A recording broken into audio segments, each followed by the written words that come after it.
Om Yam Brahma Varnendra Rudra Marutaha Stunvanti Voishtavoy Vedai Sangha Pradak Krama Upanishadoi Gayantayam Samagaha Dhyanavashtita Tadgatena Manasha Pashantyam Yogino Yashantam Naviduhu Sura Suragana Devaya Tasmai Namaha Om Shantihi Shantihi Shantihi. Our eternal salutations to that one who is the truth of life and existence, and whom the seers call by various names. Our eternal salutations to that one whose glories are sung in the different religious traditions of the world, but whose infinite and undying grandeur no mortal mind can comprehend. Our eternal salutations to that one upon whom the devotees meditate in the shrine of their hearts, realizing an ineffable presence in their deepest contemplations. May he prompt our minds toward the path of truth and righteousness. May she reveal herself into our souls and dispel the gloom of death, fear, doubt, and darkness. Om peace, peace, peace.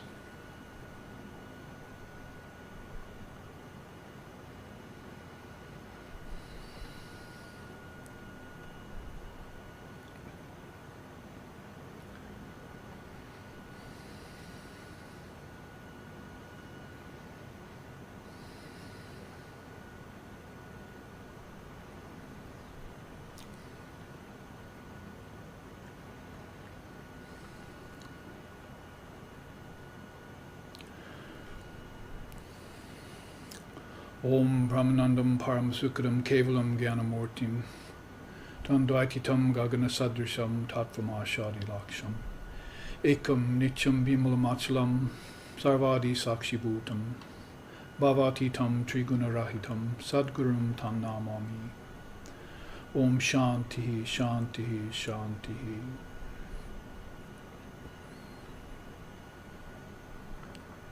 We salute the leader of our souls, through whose grace our ignorance is dispelled, who is beyond good and bad, pleasure and pain, life and death, and all other pairs of opposites. We recognize that one as the only witness to the changing phenomena of this universe.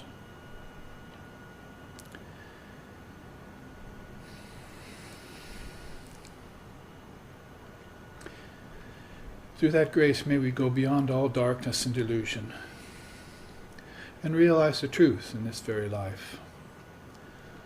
Om peace, peace, peace. Om Sahana, Om Sahana Vavatu, Sahana Bhunaktu, Sahaviryam Karvavahai, Tejasvi Navaditamastu Ma Vidveshavahai. Om Shanti Shanti Shanti. May Brahman, the reality, protect us. May Brahman sustain us. May Brahman illumine our thinking process. May we not find fault with each other, with the world, or with the teachings. And may what we study be a source of inspiration to us eternally. Om peace, peace, peace. May peace be unto us, may peace be unto all. Om Hari Om.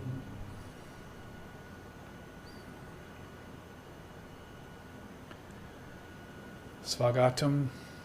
We welcome you all here, both the live audience here in the mountain retreat of SRV in a little town called Pauilo on the big island of Hawaii in the middle of the Pacific Ocean. We call it the Ganga Pacifica, as we're surrounded by water for thousands of miles on all sides. These islands were not even found until quite late in our recent human history. and therefore retained their purity, and so we love them very much, these Hawaiian Islands. And we invite you all to come here and visit them and feel the sense of wide open expanse here, which is in line with the wide open expanse of the mind, the universal mind, which ponders teachings like we did last week, and also which we are doing this week, and I think the next 2 Sundays coming up. We'll be in this location, and we'll be transmitting the teachings given to us by Sri Krishna in a scripture called the Bhagavad Gita. Bhagavan is the Lord, Gita means song, so it's the song of the Lord, which he gave to Arjuna on the battlefield of Kurukshetra. They say in a voice like a lion's roar. If we were to sing that, to start out, it would sound something like this. Chandala Pratitatarayo Yasya Prema Prabhaho Lokatito Pyahanajaho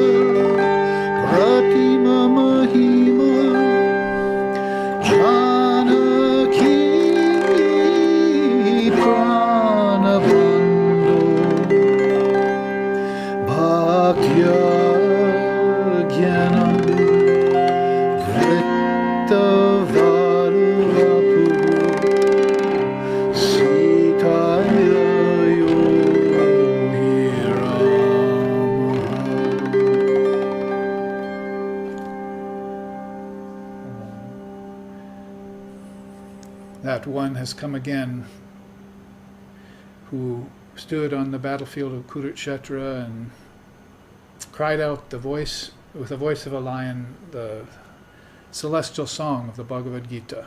And it was that same one who was Sitaya Yo Ramaha, that is, who was the blessed, beloved one of Sita, named Sri Ram. So Rama, Krishna, and now in our own climb here with Sri Ramakrishna in this day and age, we look back to see this divine couple manifesting from age to age and always keeping us current with these teachings called the Dharma, or the Jnanam, the Atma Gyan, as Lord Vashishta used to call it. So whether you sing it or whether you speak it, it's a song. And it has that ring of truth to it, very melodious, very harmonious, and very much in accordance with universal harmony and unity. So this is our second installment in some teachings from the Bhagavad Gita. I was very happy to hear from some of the students that listened to last week's broadcast. Some of them said, my mind was inspired all week by the teachings on last Sunday. So that makes me think that we are doing the right thing in the right way at the right time by giving out these dharmic teachings of the Gita and trying to keep them current in the world. A very difficult thing or proposition when you have as your competition fundamentalist theology on one side, that is, begin to take theories or principles, if you want to call them, like seven-day creation theory and original sin literally instead of symbolically. And on the other side, this onslaught of materialistic Western science with all of its improvements and its improvements to our everyday life, we hope, but its threats and problems that it brings up to our spiritual life, which is beyond thought, beyond matter, and beyond energy. That is, this self within, which we call Atman, or other religion might call it Buddha nature, or Pragyaparam, supreme intelligence, the soul, if you will, as long as you uppercase that word. But And don't call it the transmigrating soul, but the soul that doesn't move, that's everywhere in one place at all times. That universal soul is not subject to matter, energy, or thought. All of those things come rolling out of it, and it stays stationary as the underlying substratum, they call it, the kutastha, or the, if you want to personalize it, the antaryami, the inner ruler, immortal, seated in the hearts of all beings. Or you could say the heart, singular, of all beings, one heart. One heart if you have one mind. Because Krishna says in the Gita, and I think we gave that teaching last week, that many branching are the decisions of the unwise, but single branched is the decision of the wise, those who are firm of mind and who have trained the mind to dwell on one truth, that truth of the eternal nature of reality, and therefore are poised in one position that allows them to see the passing of changing phenomena as a witness and do not engage in it. That is, do not engage in it as if it were real. They may engage in it by way of association, but they never identify with it. They just keep in mind all the time that it is constant change, mutability. As Lord Buddha gave us the teaching, you sit on the banks of the river and you watch it flow by, and then you see the same thing come around again. So you know the river is cyclic. If you go in the river with the flow, then you are always in the river of change he's talking about. River of change in that regard, he called it the Kala Chakra. Chakra means wheel or circle, cycle, and Kala means time. So you're always on this wheel of time. Even to hear a teaching like that from a great soul like Lord Buddha, or the way Sri Krishna puts it, the unreal never is, the real never ceases to be. We gave that teaching last week, that beautiful sloka. But even to hear about Kala Chakra and the river of time suggests that there's a timeless, stable, stationary position. You can't just, as modern science is talking about, relativity, but it also believes in cause and effect, at least on the physical level, and then turn around and strike the word reality out of your vocabulary. See, if there's relativity and you believe in duality, there must be an opposite to relativity. That would be reality. We happen to think of reality as being divine because we've heard it from the lips of beings like Sri Krishna in the earliest times, and before him Sri Ramchandra, and after them Lord Buddha and Jesus, and in this day and age, in a voice like a lion's roar, Swami Vivekananda, as he came here and brought teachings of the Upanishads, Bhagavad Gita, Brahma Sutras, and other great teachings from India to the West, at the risk of losing his caste, as some of the Brahmin priests accused him of taking the Indian scriptures out of India and sharing them with the world. But his retort was, I have no caste, I'm a sannyasin. I went beyond caste a long time ago. You're still poised in it. In fact, you're posited in it, and you can't move. It's rigid. It's become hidebound, so like our Christian theology in many regards. So that universal mind, open mind, and its message is what you get when you hear the Bhagavad Gita and you think about Sri Krishna. So Antaryami, the inner ruler, immortal, seated in the heart, is that personalized version of the underlying substratum, which is birthless, deathless, changeless, and eternal. There are some words in English that are good words to use for it, but for words like kutastha or antaryami or sakshibhutam, witness of phenomena, we go to the Sanskrit because they've had a very, very long time to ponder these truths. In fact, the end of that sloka I was quoting by Sri Krishna, the unreal never is, the real never ceases to be.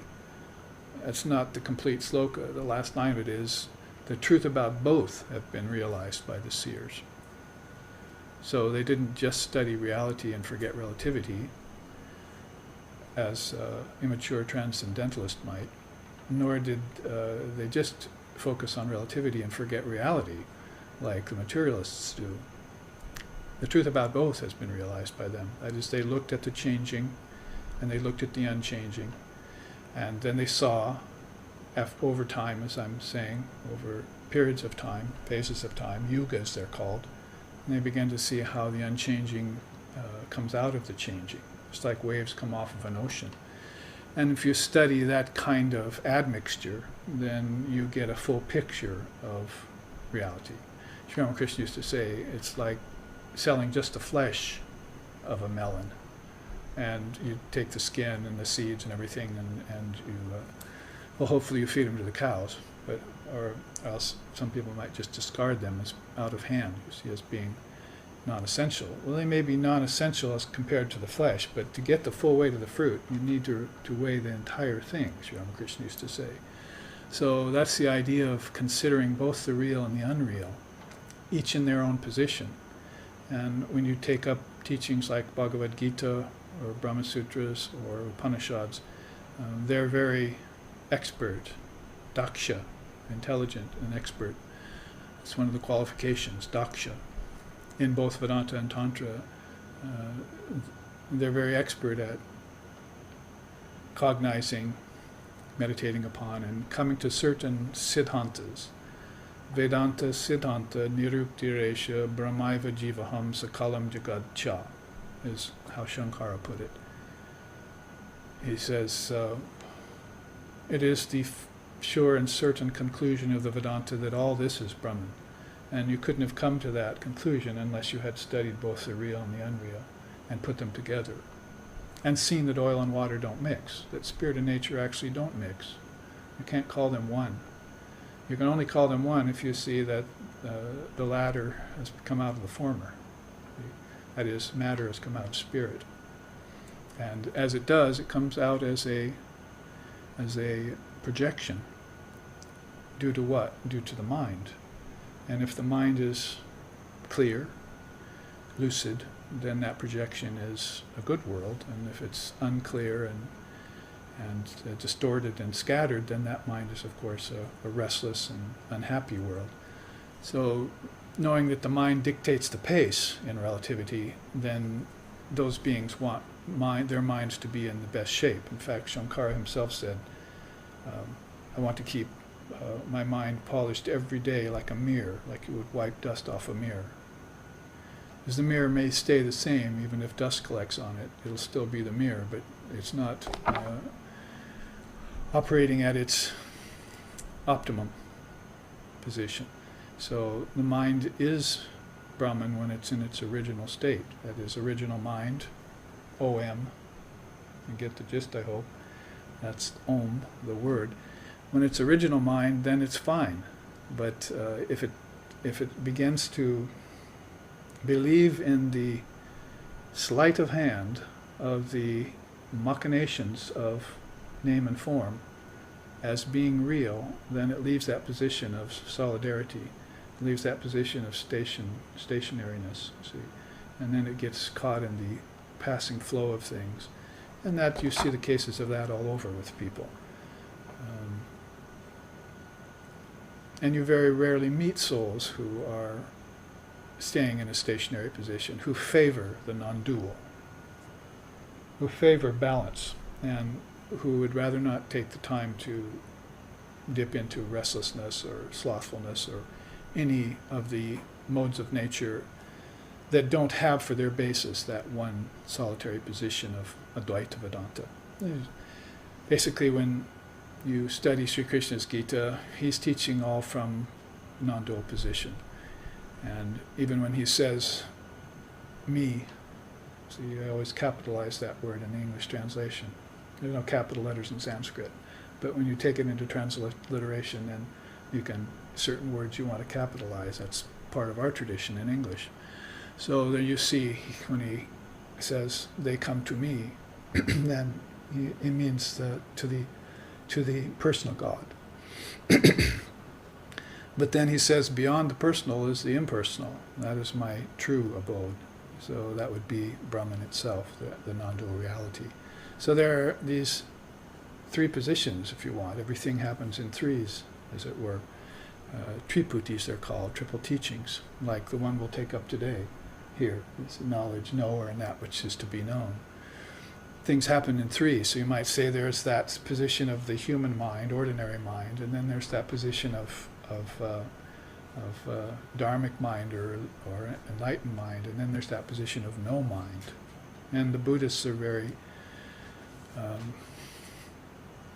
big on that no mind or Buddha mind being beyond relativity and even beyond the personal. So quite often we don't want to criticize such wonderful religions if they seem to be devoid of a personal God.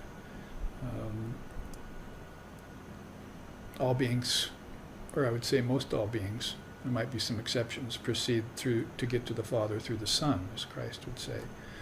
So you're going to want to take the help of friends in high places, because this is a razor's edge path. They call it a razor's edge path.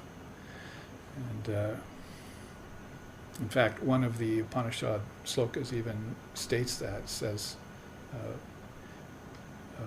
arise, awake, stop not till the goal is reached. Sharp as a razor is the spiritual path and difficult to tread, so approach the wise teachers and learn from them. So that arise, awake call was, of course, one of Swami Vivekananda's favorite teachings.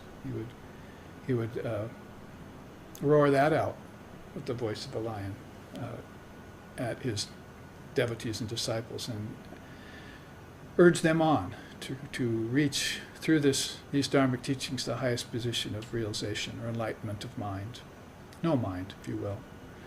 And necessarily the soul is going to pass from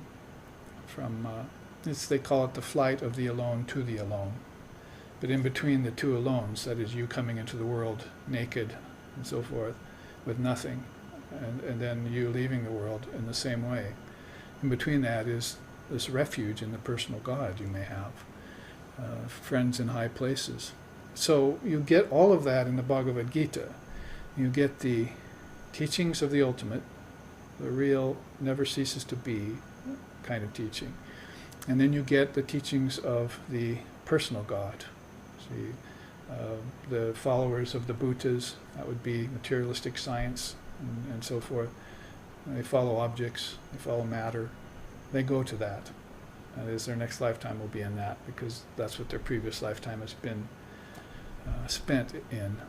But the followers of the ancestors, he says, go to the ancestors because they're trading places all the time. That's that wheel of rebirth. But my devotees come to me, he says. So those who keep their minds fixed on divine reality, whether it be with form or beyond form, in Sri Ramakrishna's opinion, both. God is with form and God's also beyond form. And of course he epitomized that in his life and in his meditations. So those beings who focus like that, they come to the ultimate goal. That's how Buddha put it too. Gatam, gatam, paragatam. I go beyond all relative goals to the supreme goal, paragatam. So you'll find the message of Ram and Krishna and Buddha and Shankara and Vivekananda and Ramakrishna and other great souls to be in accord with one another. In fact, I've often said, and I used to say quite a bit, that some beings think that there is just one avatar that comes once. And some beings think there are many avatars that come many times. But really, Advaita Vedanta, the best of India, thinks that there's one avatar that comes many times.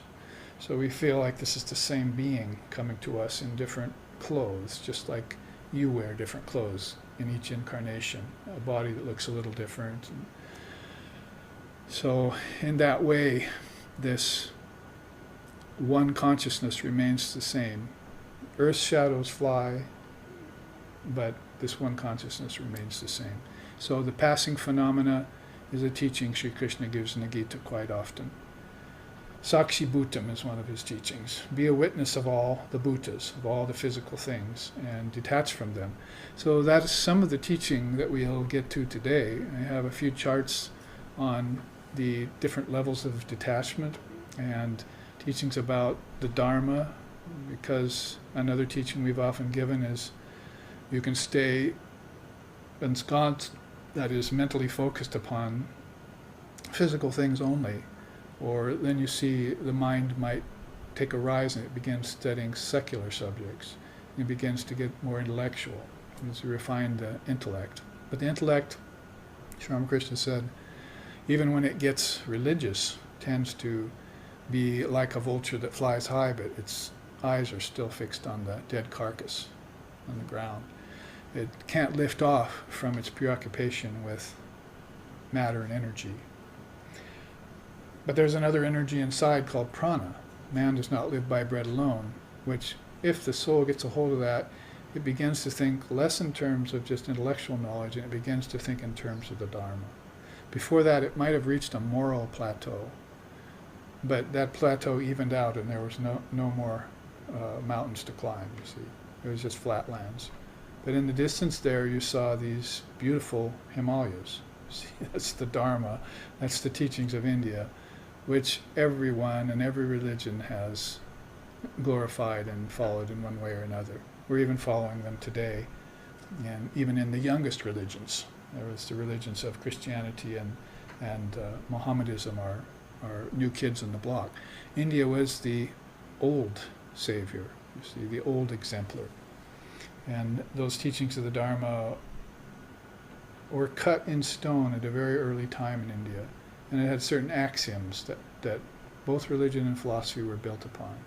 Like reality never changes, and the soul has no birth and death. Those two alone, called Ajativada and the Parinama, they weave themselves all the way through the Gita and through the Upanishads. And really, there is almost no other position in the Brahma Sutras than that, in the Advaita Vedanta. So those being cut in stone, even if you knew those two, then you could go forth into the world, into embodiment, into life, into action, and you would be safe. And Sri Ramakrishna had so many ways of saying that. The mudfish dwells in the mud at the bottom of the lake, but its scales still shine. The turtle swims in the ocean, but its mind is always on its eggs buried in the sand. The duck floats on the water, but water doesn't get into the duck.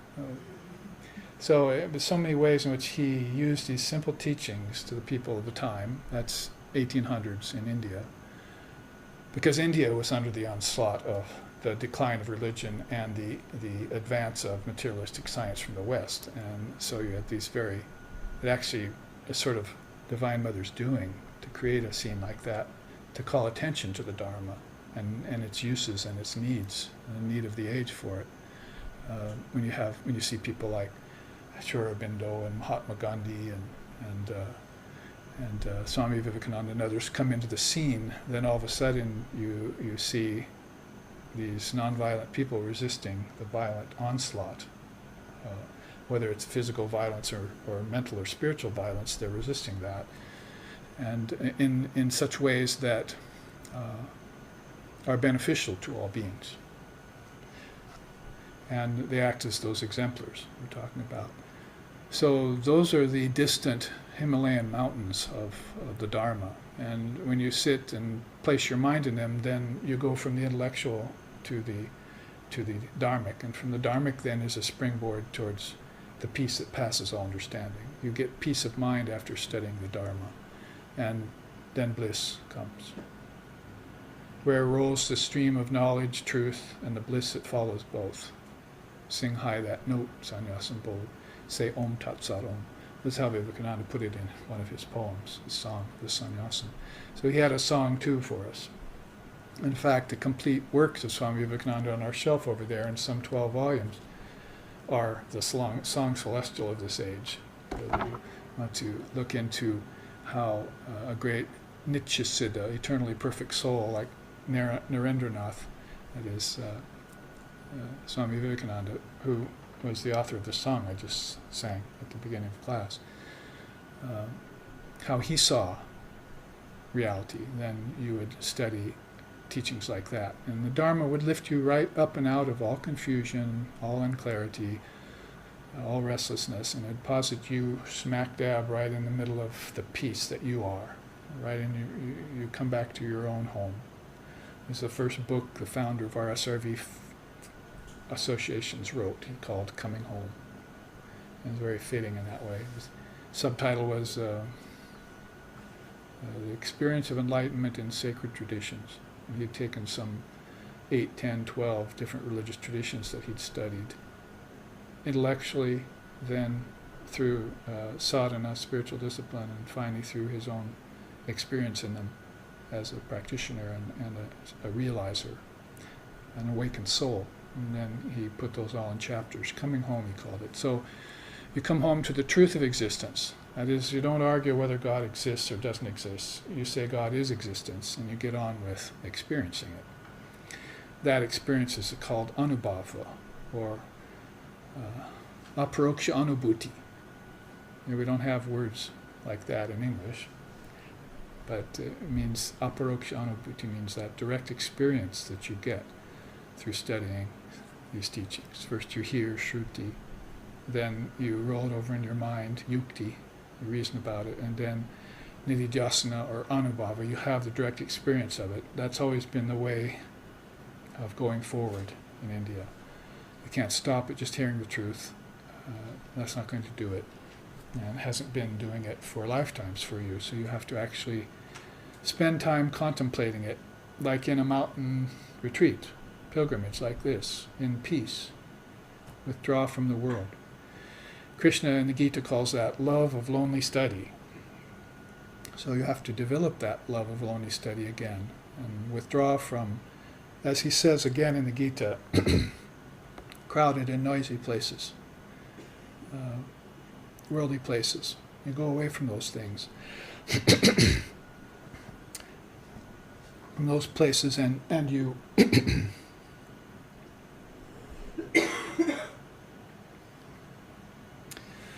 find a peaceful refuge, and you stay in that state of mind for a long time, in deep contemplation.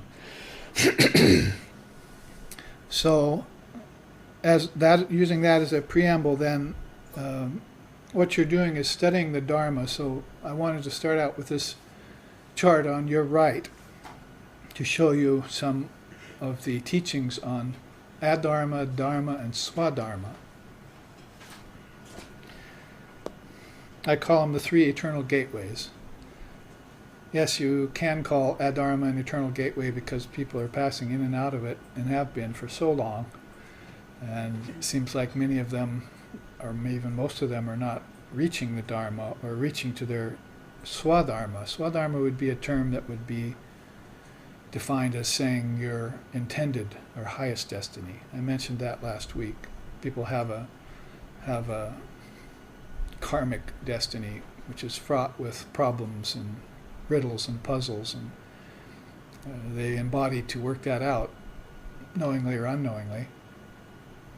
And if they find a teacher and a path, that is like that arise, awake, and stop not till the goal is reached, approach the wise teachers and learn from them, because the path is razor's edge. So if they manage to make that grade and qualify themselves, and then they come to a path, and then they've reached the Dharma, and that by then a Dharma is already on the decline. Then they have a chance to find the purpose why they embodied.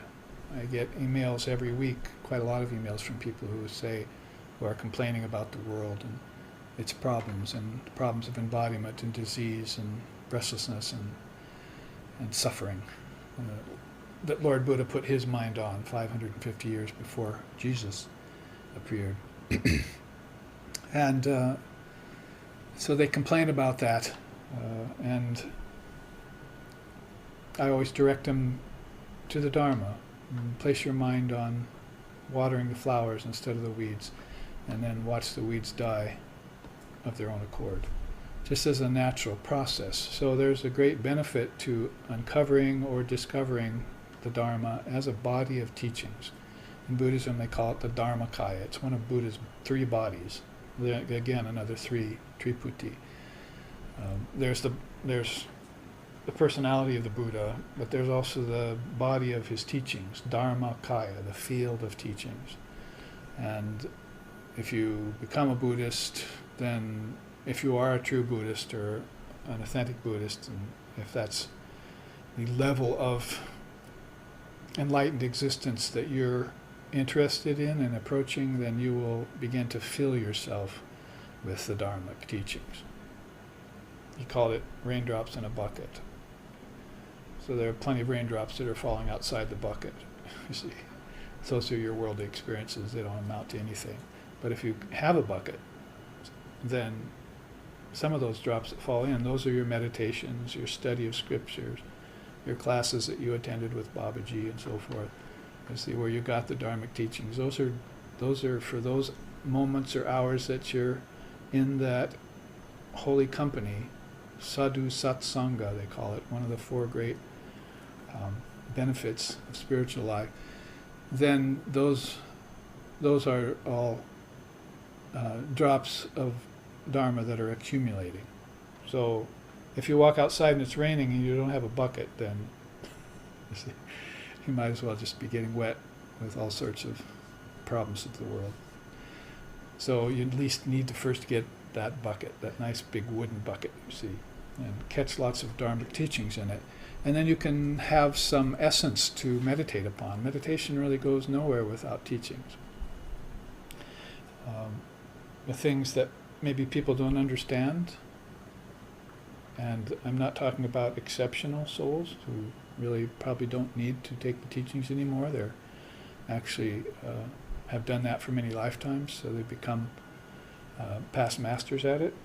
But there are, for the most part, the greater percentage of souls are in need of those teachings, and they're in need of that, and they're in need of holy company. So those two things are really important in the tradition, Guru and Dharma. And if you get Guru and Dharma, then you'll get a Sangha. That is, Sangha means a group of dedicated people that gather together for the purposes of getting enlightenment. That's a different kind of society you're talking about. When Vivekananda came to the West, and the centers he started were called Vedanta societies, because these were not societies like social clubs. See, this is not a social club, as my teacher used to yell at us if we were doing anything other than keeping our mind on the Dharma or on meditation inside of his ashram, at his monastery and so forth. Then he would say, this is not a social club, this is a Vedanta society. So you gather there for a different purpose, to collect these drops of teachings, these Dharma drops. So when that begins to happen, you are on the path of the Dharma, and adharma is swiftly removing itself from your mind. It should have never been there in the first place, by the way. But you became lazy or lackadaisical or unmindful, is another word they use nowadays. And then the Maya, the adharma, started seeping into the cracks of your consciousness while you were waking, while you were sleeping, and therefore you came forth with these problems and this suffering. So taking your karma to task and neutralizing it, at least attenuating it to start out, evening it out, balancing it out, and so you can come to a even-minded position, ekagra, a one-pointed mind, if thine eye be single kind of mind, is what the Dharma is so well versed in doing for souls, and has been doing that for thousands of years. But the commitment has to be there. So, as I said, it's also called Jnana Yoga. It's also called Atma Gyan. Lord Vashishta, way back in the early times, called it Atma Gyan, and he was always teaching the young Sri Ram, the teenage avatar at the time, about Atma Gyan. That's how he took him away from the problem of suffering, because Ram had gone outside the castle, just like Buddha was going to do thousands of years in the future, Ram too had gone outside the castle, his father's castle, and seen suffering for the first time, just like Buddha did. And when he saw that suffering, he came back a different lad. Couldn't get it out of his mind, this suffering, the universal suffering that was going on. So Lord Vashishta, the hoary old priest and rishi, started teaching him about Atmagyan, and he just lifted his mind completely away from the thought of suffering and the unreality of suffering, the illusion of suffering, the illusion of death, the illusion of disease. And he put his mind right on the eternity of life, eternal life, the eternity of the Dharmic teachings, and the eternal joy and bliss that's at the foundation of Brahman, or Buddha nature, or Allah. And that's how he adeptly removed this shadow that had taken over this very joyous and balanced young man's mind by seeing suffering in the world. So it's a very beautiful story. It's repeated again some few thousand years later in the case of Lord Buddha. All of these things get repeated. And you could say the same thing here, that Sri Krishna is meeting Arjuna on the battlefield to give him this teaching, the Bhagavad Gita, to remove that fear of death from him and that problem of death, because Arjuna has to go to the other side of the battlefield and war against an army that has some of his own relatives in it. So he drops his sword and says, I can't kill them, I won't fight. And Krishna has him pick it up again and mans him with the Dharma by telling him that you're not killing them, because the soul doesn't die. It was never born. Why have you fallen into this idea of beginnings, middles, and ends, and left your true state of being, called eternal life? You've dropped your body many times, you've been killed many times, and died many times, you've killed other beings many times, you're still here. And that's both a good teaching and a questionable teaching. If you're still here and you're still in ignorance, then it's not a good thing, you see. But if you're still here watching as a witness and seeing how you have lived many times before, and you're not afraid of your death anymore because death has become illusory to you, then you're living in one state of consciousness at that time. Brother, sister, you're in one state of consciousness that thou art. You are that Atman. In the meantime, to convince the mind of it, to remind the mind of it, then this teaching of Adharma, Dharma, and Swadharma is helpful. Plus what I've done with the bottom half of this chart, which takes us into some contemporary renderings of versions of these words that people are suffering right now. So you can see there it's a pretty easy study, but I based it on two teachings in Sanatana Dharma, the eternal Dharma of India. One's called the Four Veiled Doorways, and the other's called the Four Fundamental Paths of Life. So on the Adharma side there, you see this is all column-like. In the Adharma side, you see that there are these four veiled doorways. There are even names for them. Lokayatika Marga. Marga means path, by the way. That's materialism. They were aware of that in India. In fact, I've often given the teaching that in India, they put it in this terms, Abhyudaya and Nishrayasa. Those are the two great ideals in India. First, you wanted material well-being for everyone, but it had to be based on the fact that you didn't own anything. And you would give it up, Nishrayasa. Later, you would give it all up. And their lives were like that. If you were not a monk, because a monk, of course, would be a different path, but if you're anything from a Brahmin priest on down, that is priest or merchant or warrior or merchant or worker, the four castes, then you would earn your well-being, dharmically hopefully, and then at the end of the life you would give it away to your sons or your grandsons, and you would actually go into the forest in a kind of vanaprasthan kind of stage, and sometimes with your wife, or if your wife outlived you or didn't outlive you, or with your husband, you would go in and become a forest dweller, and you would prepare yourself for leaving the body. This was done on purpose. You see, it's not accident or waiting for death or something. You owned things and you gave them up on purpose. This is all conscious life, based on the fact that you can take as many lives as you want, based on the fact that the mind produces the body with the help of nature. God doesn't produce bodies, and nature can't produce them by themselves because there's no intelligence in nature. So it has to have the mind attached to it. You might have noticed that the human being has the potential for intelligence.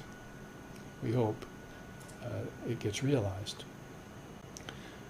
And so in that case then, you've accepted these, let's call them qualified non-dual axioms. Because a non-dual axiom would mean, I'm never born, I never die. This is all ridiculous. I don't believe in any of this. And you're talking about more like a monk, a monastic path then, or a recluse, a person who's a mountain yogi kind of idea. But if it's otherwise, then you're following this path of balance, like householder couple in the world kind of thing, a dharmic couple. Then you're going to have to deal with materialism. So that's how they dealt with it in the old days. You see, we will custodian these things. They're not ours, no matter how much comes or how little. It's not the purpose of life. And so your whole life you're practicing a form of dispassion, a form of detachment, a form of renunciation, even if you're a householder. In fact, the householder, it behooves him to do it more than the monk, because the monk has already given it up. Sri Ramakrishna said he wouldn't go back and lick up the spittle he spat out on the sidewalk 2 minutes ago. See, that would be like a monk going back to the world, you see. They already renounced it. But for the householder, they have to live amongst it. Like that turtle living in the ocean, but its mind is still on its eggs in the sand. So it has some energy invested in the world, you see, and it has to proceed very carefully. So it's even more important that the householder be aware of dispassion, detachment, and renunciation. And so be careful of the lokayatika marga, you see, materialism for its own sake. Does it sound familiar? That you'll even go to other countries and rob them, steal them, declare war on them.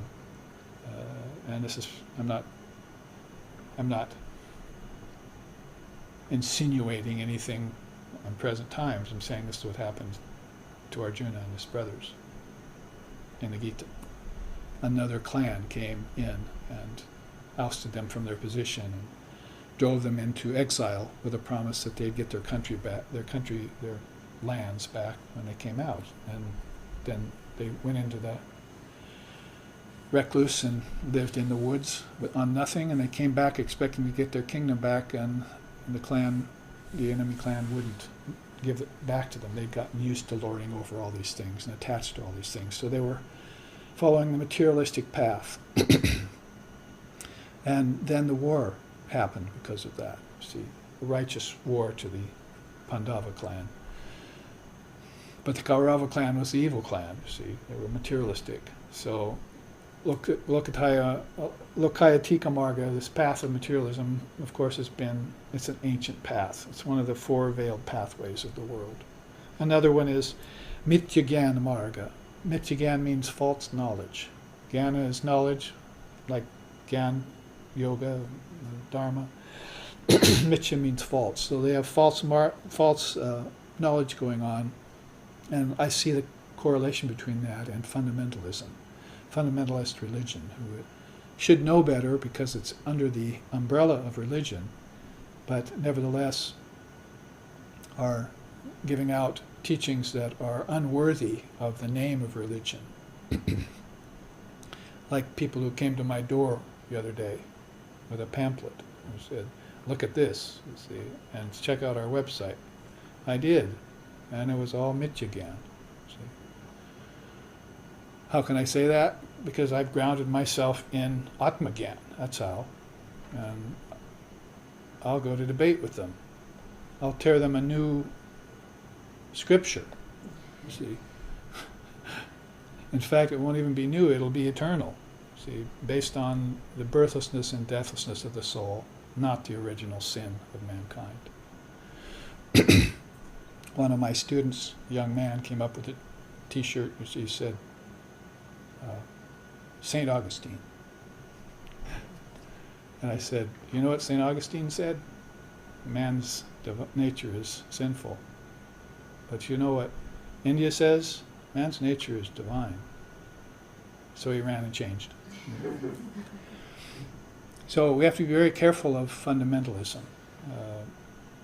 And every religion has it. We're not pointing a finger just to the Christian religion because we happen to be born in the midst of Christians, because we know we have a great love for Christ, and we also know the Dharma is there, was being taught by Christ. And it's just that, as Krishna says in the Gita, from age to age I embody myself forth to resurrect the old Dharma and resurrect the new Dharma and destroy the old Dharma. Yuge, yuge cha dharmasha, he puts it in the Gita. So every religion has its decline, then it has its rise again and its decline. And this is going on in cycles like everything else. This is one of the reasons why you're going to go beyond secular knowledge to Dharma, and then you're going to go beyond Dharma to Swadharma. And we're getting to that. This is actually a teaching of Krishna. You go beyond your Dharma to Swadharma. In other words, if you wanted to put that into Krishna's own words, he would say, you must become aware of the end of knowledge in truth. So you can't become attached to knowledge either, any kind of knowledge, even dharmic knowledge. You have to become very adept, gather enough dharmic drops in your bucket, and then drink. See, you don't hoard them somewhere or dwell on the collection. You see, you actually immerse yourself, and that's the 3-point process, isn't it? You hear, you contemplate, and then you realize. So that contemplation in the middle is Dharma, and Swadharma would be the realization. So those two paths are very well illustrated, materialism and fundamentalism. What's this third veiled doorway? Pravritti marg, secularism. Now that has really nothing to do with God, hands off. We don't have an opinion one way or another. All we know is we just like our secular world, our science, and we want to create a utopian society, which of course is a pipe dream. Like Vivekananda said, a good world is like saying hot ice. See, it's just not going to happen. Or like Buddha said, there is suffering. And there's a cause for it, and there's a way out of it. So, or Holy Mother said, this world is suffering. The very nature of this world is based in suffering. Because it's been created by a collection of minds called the collective consciousness that have not transcended their suffering yet. If the world were created by rishis, great souls, there would be no world. See?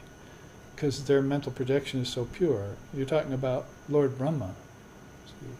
I mean, if you wanted to sing it, then you'd sing what we like so well. Guru Brahma, Guru Vishnu, Guru Deva Maheshwara, Guru Deva Brahma, Tasmai Shri Gurave Namaha, Tasmai Shri Gurave Namaha. So Guru Brahma, Guru Vishnu, Guru Deva Maheshwara. You're talking about the world of the Trinity. That is pure sattva. Sattva is balanced, but this is even more pure than just a balanced world. If you were to, and of course this is where Sri Krishna has proceeded from. He's one of the avatars of Vishnu, Guru Brahma, Guru Vishnu, Guru Deva. So Ram and Krishna, the famous avatars that came right out of the heart of Vishnu, the great god of sustenance, the Lord of sustenance. And so you're talking about a world of of no name and no form, you see, no imbalance. So that would be peace, truth, knowledge, and the bliss that follows both, as Vivekananda would sing. So that would be the kind of world you would want to live in once you experienced it, but most people have no idea that it even exists. They haven't tasted it yet. They haven't collected enough Dharma drops, so they're not going to be able to reach it. In fact, we sing it in another way that comes to mind in the case of Vishnu. If you sing this song, Jaya Shankara Nilakale Pita Padambar Devi Padam Jaya Chandana Charchita Kundala Mandita Kaustuba Shobhita Devi Padam Jaya Pankavi Lochana, and so forth. It goes on and on with many, many verses. But it's all about Lord Vishnu. So it's a very noble kind of bhajan or stotram, really, that talks about the grand soul of all souls, which we're speaking about here in terms of Sri Krishna and the teachings. Jaya Shankha Gadadhara, he holds the conch and the mace. See, it's basically what's saying. So that's that sound of truth that he's always emanating like a conch. And then the mace is this club of justice, you see, that he will dispense. He will destroy the demons of the mind, like Arjuna is doing for Sri Krishna is doing for Arjuna on the battlefield. He's got demons coming up based in ignorance. And a lot of this ignorance is coming from these four-veiled paths that people live in. Secularism, you'd probably say Arjuna is a very righteous soul, but he hasn't really become aware of the Dharma that deeply yet. His oldest brother Yudhishthira is a master of Dharma already. Arjuna is not there yet. So Krishna chooses really Arjuna to give him the teaching on the battlefield for all of us, for the sake of all of us, so that if we pick up the Gita even thousands of years after or thousands of years before it happens, because it's always happening again, then we will become enlightened by Krishna's teaching to a soul that's more like we are, you see. A soul that's exposed to paths like this in any given age, like we are here in Western materialism. We're right smack dab in the middle of it. And many of us don't know how threatened we are by it until we get a good look at it somehow. And we only get a good look at it when we get distance from it. See? Detachment, dispassion, renunciation will only get a good vision of our predicament when we stop still and let the busyness go on. See, let the passing phenomena go by and just decide to stay in one steady position and not move for a while in some remote location. Even if you do it for a day, a weekend, a week, a month. People are doing 6-month retreats now, you see. They're so serious about getting the mind still again, because it might take that long for this mind that's been maybe not so much schooled in it, because maybe you, like me, as a teenager, I never accepted it. I was always uncomfortable with it, and therefore unhappy with the world. So, but nevertheless, you've been exposed to secularism, to false knowledge in the name of religion, and to this materialism, glut of materialism that the West has been about. And America amongst the worst of all offenders. Should know better with its great minds and its great science, but there it is, you see. So there's one more veiled pathway here we have to be careful of, Bahutva Marg, religious convention. And it's a religious convention that would say, in the name of Christianity, peddle heaven is the highest thing. Or in the name of Hinduism, get you into just doing a set of rituals all the time, which would take you to the realm of your ancestors, appease your ancestors kind of idea, and then get into this Kala Chakra, you see. Buddha didn't like that about India. He was right there in India. He was a child of India. He was a rebel child of India. That's what they call him. And when he saw the religious convention going on, that even the Vedas had been taken in the wrong way, then he stepped out of the picture, just like you would if you were going on retreat and say, I have to go to the forest now, I'll practice renunciation. His renunciation got a little bit extreme, though. And that extreme nature of his reclusive life, he saw that wasn't the way either. Absolute abnegation, living on leaves and tree bark and so forth. So he found a better way, found the Buddha way, and that was all because of this religious convention that was going on in India at the time. So in all religions you'll see that threatening, just like, so you've got four veiled pathways there, and they're all coming in on you in four different directions. And there are only four directions, you see, east, north, west, and south. The only other direction for you is inward, you see. And so you're going to have to become timeless and spaceless, because all of these things are happening in time and space. So you're talking about a kind of transcendentalism that can't even begin masquerading for religious convention. See, some of these paths of these spiritual opportunists that have come from India and calling themselves transcendental and so forth, they're just peddling goods. Here, I'll sell you a mala, you see, for $1,000, or a mantra for $2,000. In other words, I want to make money off of you, off of your suffering. But I won't tell you how to use the mala. I won't be there for you to help you reach the goal of human existence. Buy my goods and get out of my shop. So that is religious convention.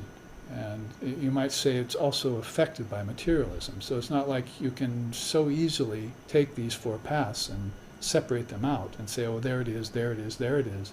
It's all an admixture, and it's not a very healthy one. You know what's healthy for you when you hear it, and especially when you practice it. And that's called a bucket of Dharma drops, you see. Oh, this is serious. This inspired me all week, one student told me. You see, this message you gave inspired me all week. You know that. That was a different week than you spent the week before. And hopefully it's not going to be a different week than you spend next week. Depends on where you're going to keep your mind. And so you're going to have to divorce your mind from these four veiled pathways. That's the adharmic side of things. And my teacher was always using this word, and it was a word that Shankara used in 700 AD for another period of India where Buddhism had become the religion that declined.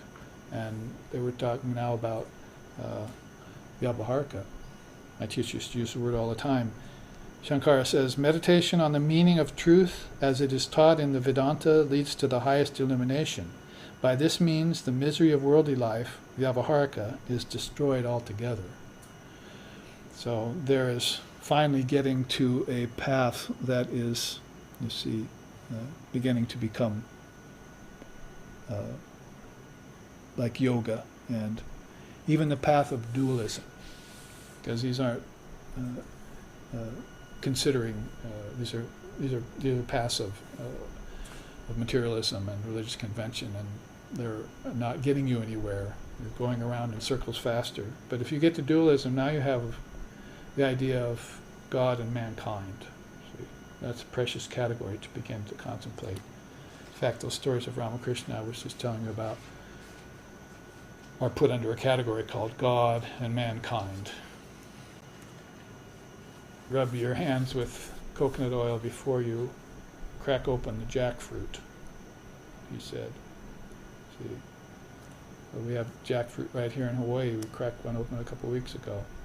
So you rub the coconut oil first so that that sap that comes out of the jackfruit doesn't stick to your hands. So the Master's saying, before you get into the world, which is like a jackfruit, with the sticky sap of paths like that and ill effects, rub your hands with the coconut oil of discrimination and detachment, viveka and vairagya, and then you can get into the world, and that sap won't stick to you. You can wash it right off. You see. So those are stories that would fall under a category called God and the world. It's a kind of dualism, but it's a healthy dualism, because now you have belief in divine reality. But God and man are still two separate things. We haven't come to that I and my Father are one kind of realization yet. You're right now at a dualistic level. It's a good start. And it's very rich too. Like these songs we're singing, some of them pretty much coming from a dualistic perspective of God and the devotee. It's precious because Krishna and Arjuna are enacting it right here in the Gita that we're studying. Arjuna was looking upon Krishna as his friend. Halfway through the Gita, he's beginning to look upon him as his guru. 3/4 of the way through the Gita, he's looking upon him as God in human form. And he's bowing down to him, you see, because he shows him the vision of the cosmic form by touching him. And that happened with Sri Ramakrishna and Swamiji, too. Sri Ramakrishna touched Naren when he was young. And Naren saw the world go away. And he cried out, "What are you doing to me?" And the world just disappeared, you see. And he just went inward into another dimension, as it were. Not an external dimension, an internal dimension, an akasha of his own soul, consciousness. He went into consciousness without form. So those kinds of experiences are not just ancient, with some mythical or assumed mythical person like Sri Krishna. They've happened as early as the 1800s and 1900s. So that's a precious kind of dualism you're talking about. And it leads towards qualified non-dualism and non-dualism. So we've looked down this chart at a dharma, basically. We've seen everything from the four veiled paths to this vyavaharika, this false life. Now let's look at the dharma down the middle. As a good locator, this quote in the middle from Divine Mother, Srimad Devi Bhagavatam says, "In an age of darkness, viciousness and vile acts become the normal mode of behavior. Even the gods become deceitful, what to speak of humans and lower creatures. It is natural that injury come to those who injure others, but when peaceful persons, devoid of enmity, are injured, that is an act of wickedness, pure and simple. In such an age, one will find very few persons following the true religion." So a lot of people will be following false religion and conventional religion, but it's very hard for you to find souls following the true religion. For instance, if you are a religious leader and you decided to get on a horse and put on armor and go and destroy people from another religion, that's false religion. Pure and simple. That's an act of violence against others. So there are hundreds of people like that who, in the name of God, march on and think their acts of righteousness. They don't know two things. One, God doesn't care what they do. You're not going to affect God by going to war or not going to war, by being violent or non-violent. God is transcendental. God is pure. God is perfect. God is unreachable. God is not energy, matter, or mind. There's nothing you can do to change divine reality. You can't add one thing to it. You can't take one thing away from it. You can't praise it. You can't blame it. It's beyond duality. It's beyond triputis. So they don't know that, for one thing. And then they also don't know that karma is the God of this universe, and their acts are going to reciprocate. They're going to have kickback in full. And so next time, they're going to be the ones that are going to be destroyed by another religion. And this goes on in cycles from time out of mind. And this is the veiled pathway they walk, even when they think they're moral and religious, until they finally discover yoga, you see. And the first axiom of yoga is, do not harm others in thought, word, or deed. And the second axiom is, do not covet the goods of others. What part of that didn't you understand, you see? Non-violence and non-coveting. Start there. And you're on the dharmic path. You've transcended morality and immorality right in one fell swoop, you see. And you're not just a practitioner of inwardness, peacefulness, evenness, sattva, balance, unselfishness. You're the opposite of everything that you're not supposed to be.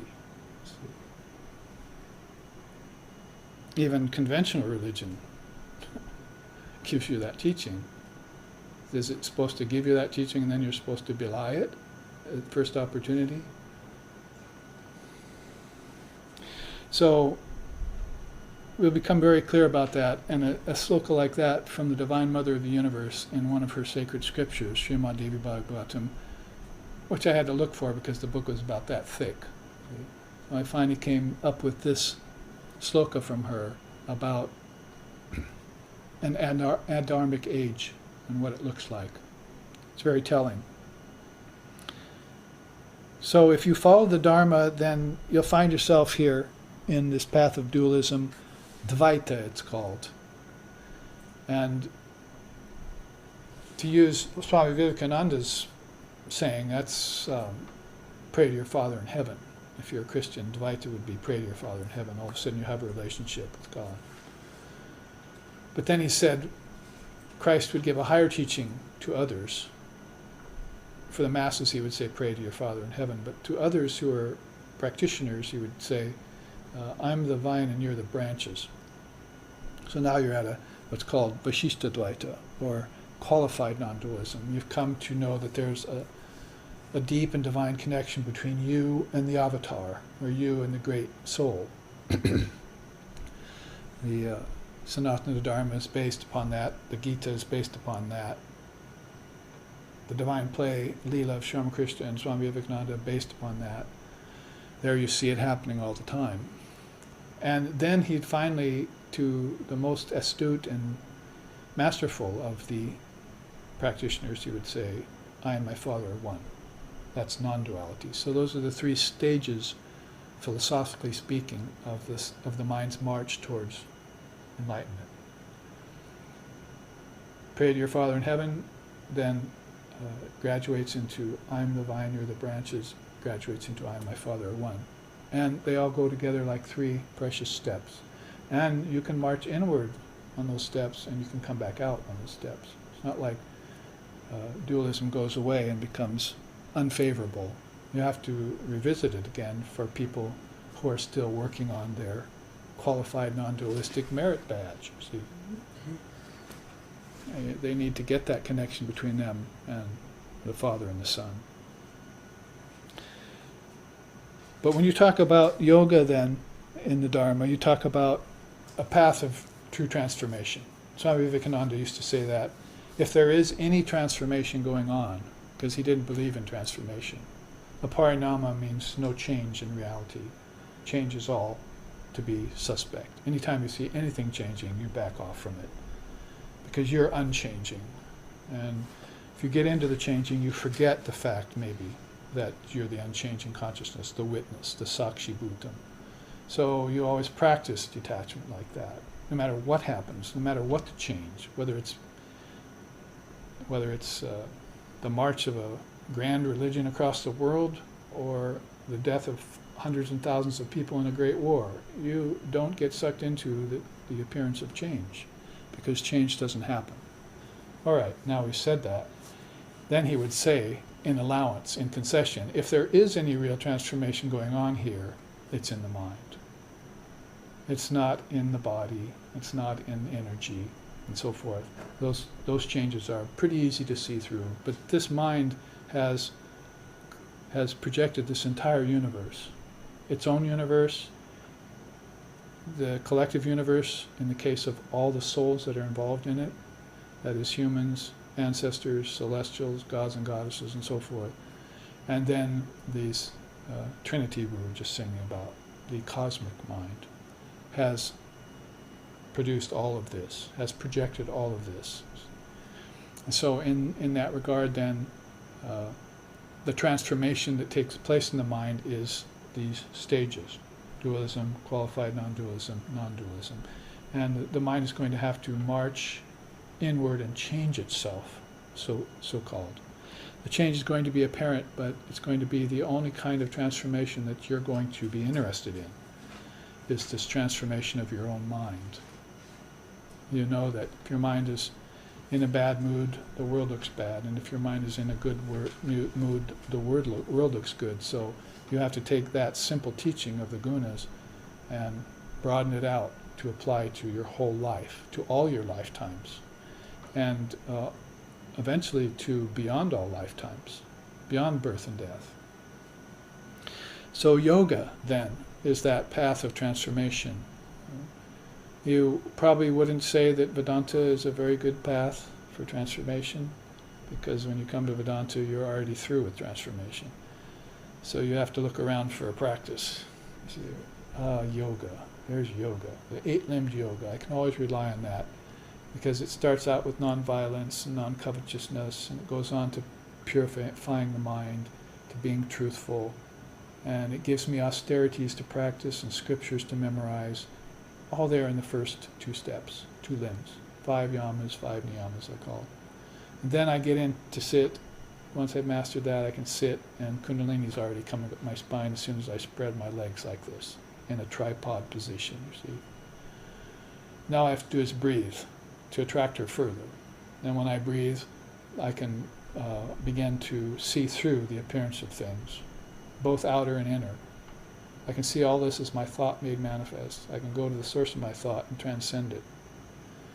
And then when I go to transcend my thought, then I'll be able to concentrate, and then I'll be able to meditate, and then I can have samadhi. Those 3 are called samyama, all based on the first 5 limbs of yoga. So those 8 limbs of yoga are, as far as you're concerned as a practitioner, the superlative path of transformation. Conventional religion is not getting you anywhere. Yoga will do it. And God forbid that we begin to think of yoga as just a bunch of physical postures. You don't give that teaching to people who are raised in materialism. See, that's not a good idea. You give what Vivekananda brought, not what these Hatha yogis brought. What Vivekananda brought was the Vedanta. This soul is pure and perfect, it's birthless and deathless, it doesn't go through change, it's eternal. It's beyond time, space, and causation. That's what you give them when they're ready for it. And in the meantime, one posture will be good enough for them. If they can sit like this for an hour, and then maybe for a weekend, and maybe for 6 months in a retreat, they'll be fine. They'll realize that everything is mind, and the mind will quit running, and when mind quits running, everything will disappear, become transparent. See? And you won't be invested in it anymore. You'll be fine again. You won't be restless. You'll be balanced. It's just a matter of time. So time and yoga, transformation, that's one of the precious paths. As far as transformation applies. But remember, the soul never changes. So sadanga yoga natu naiva shuddham, guru padesha natu naiva shuddham, mano vinasha natu naiva shuddham, means the soul cannot be purified by the 6-limbed yoga or 8-limbed yoga. And it can't be purified by bowing at the Guru's feet. And it can't be purified by calming the mind's waves in meditation. It's already pure.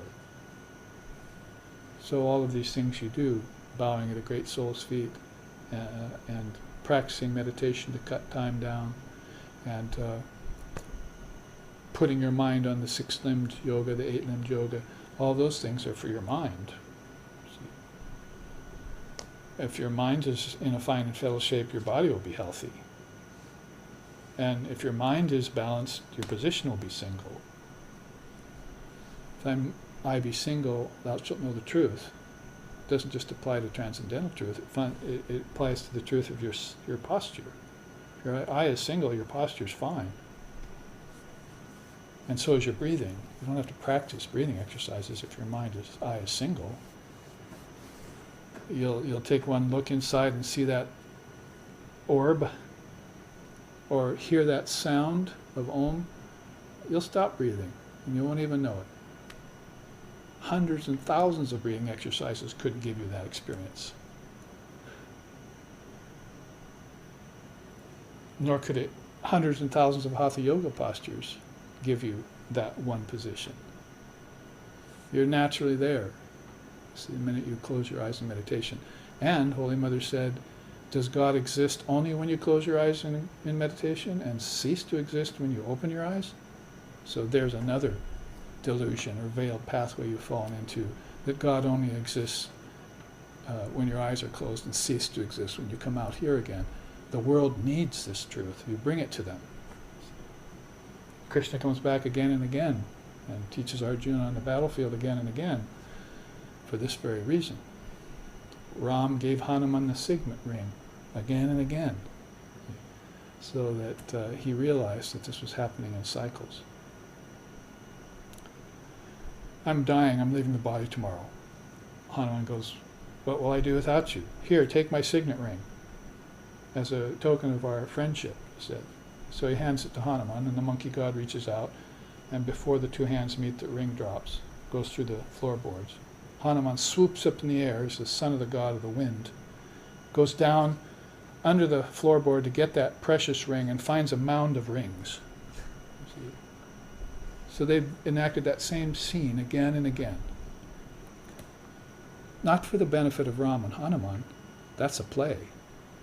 They'll do it for the sake of play, Leela it's called, but for the sake of everyone looking on, to finally realize this repetition of birth, life, and death, called rebirth, can be transcended, and the teachers are coming there to let you know that again and again.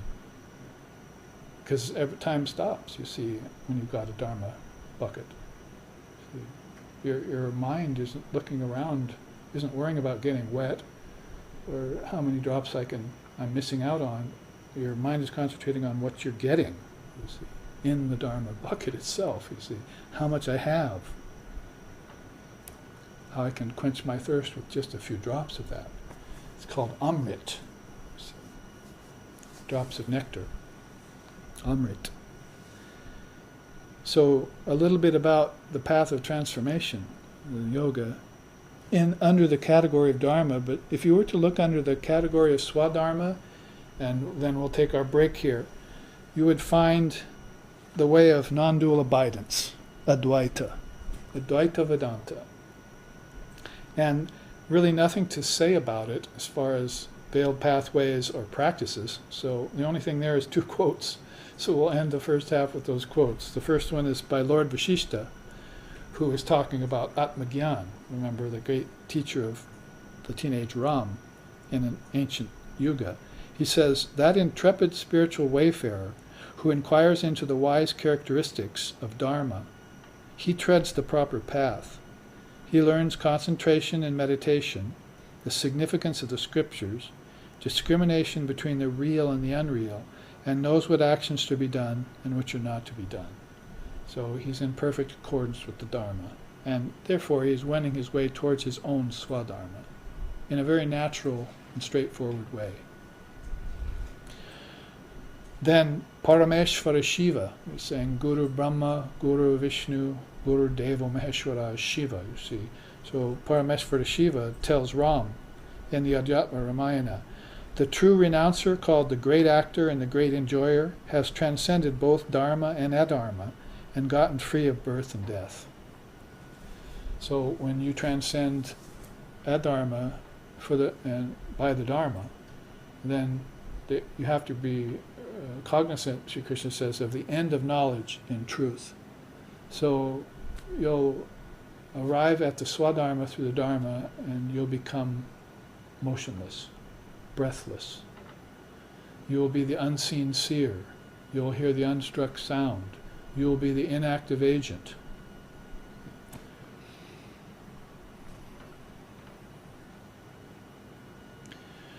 And you'll merge yourself in that way of non-dual abidance called Advaita Vedanta. And then you'll look back on the whole thing as just a play, a cycle you got out of, like a dream you woke from. And you will get the insomnia of yoga. Insomnia of yoga, you'll be in an ever-awake state. And much of that has been due to your adherence to teachings of the Dharma. So here, let's end this first half, and we'll come back with some teachings on knowledge, knower, and that which is to be known, which will take up the rest of today's class, as well as next week's class. Thank you for your kind attentions, and the live streaming audience can look at this chart as we take our break here in Hawaii.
We have returned to the second half of our second class on the Bhagavad Gita and its teachings. And as I mentioned earlier, there will be another class on it next Sunday at the same time, same place, and the following Sunday as well. So we have 2 more times to engage in the Dharma of the Bhagavad Gita. So we've just finished explaining as much as an hour and a half would allow that term Dharma, which has always been a kind of plague as far as problem of defining it for people. Righteousness, of course, English word won't really explain it. But when you go into the idea that it's a field of teachings, that gets closer to the point, and a field of teachings that you're contemplating outwardly, but basically are all within you. As the father of yoga himself has said, all knowledge lies within you. Sort of like saying the kingdoms of heaven are within you. Because the kingdoms of heaven are all made of knowledge, and so is this world made of knowledge. That is, objects are just your intelligence concretized. And that follows a different tract of thinking than either conventional religion or secularism that we looked at. The Vedantist or the mind-only schools, they're called, like Buddhism and Vedanta and so forth, talk about everything proceeding from the mind by way of projection. Usually they talk about it in terms of 5s. 5 senses, 5 elements, and 5 subtle senses and 5 subtle elements inside of your inner state that you're in, like dream state, and how a 5-fold mind that predicates all of these. So it's a quintuplication process. That's what they would be thinking more when they look at an object, and that's how they could make the declaration that all of objects are just your thoughts made manifest, or just intelligence concretized.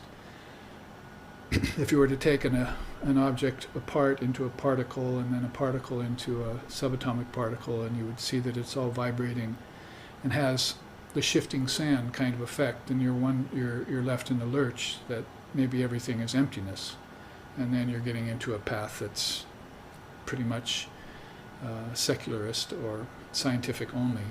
But then even your science or your quantum physics gets left in a lurch. So you'd have to say, who is it that's looking on, that is contemplating the object and taking the object apart and examining it and inventing microscopes to look at it, electron microscopes? Who is that? That's your intelligence. And you'll find out that that's anterior to life and mind. That's how the Upanishads, the Mundaka Upanishad puts it. Anterior to life and mind is the Atman. That is this pragyaparam, or this supreme intelligence. That which is looking on to the whole process, from the apparent beginning through the middles to the apparent endings, and then sees the cycle come back again and gets another signet ring for its trouble. So that long-standing, all-abiding witness is called Atman in our tradition, and Sri Krishna uses the word many times in the Bhagavad Gita, the indivisible self. If you don't like the word self because it smacks a little bit too much of individual self, then replace individual self with indivisible self. And then you'll get on the right idea with the idea of Buddha nature, or pragyaparam, as Buddha called it. He had a word for it, actually, pragyaparam. And what they call Paramatman in Vedanta. So all of that falls in categories of knowledge, knower, and which is to be known. That's this chart that we can let the live streaming audience view right now, and those here can look at it from across the room. If you can't read the fine print, of course, then I will help you read that, because all contracts have fine print, and the contract of you're signing up with divine reality also has, and you should read it all. He says there, in fact, learn from me in brief, O Kaunteya, that's a name for Arjuna, his disciple there on the battlefield, how to reach perfection and attain Brahman. So then he gets into this chapter, the field and its knower, kshetragya is how I pronounce it in Sanskrit, the field and its knower, and the teachings of knowledge, knower, and that which is to be known. There I've put it in the three categories, basically what Krishna says about them. If you look at knowledge first, you see real knowledge is not just secular, and it doesn't get caught in conventional means and so forth, as we were looking at, that the world gets satisfied with and the people of the world. But if you want dharmic knowledge, then you're going to have to take note of these bullet points.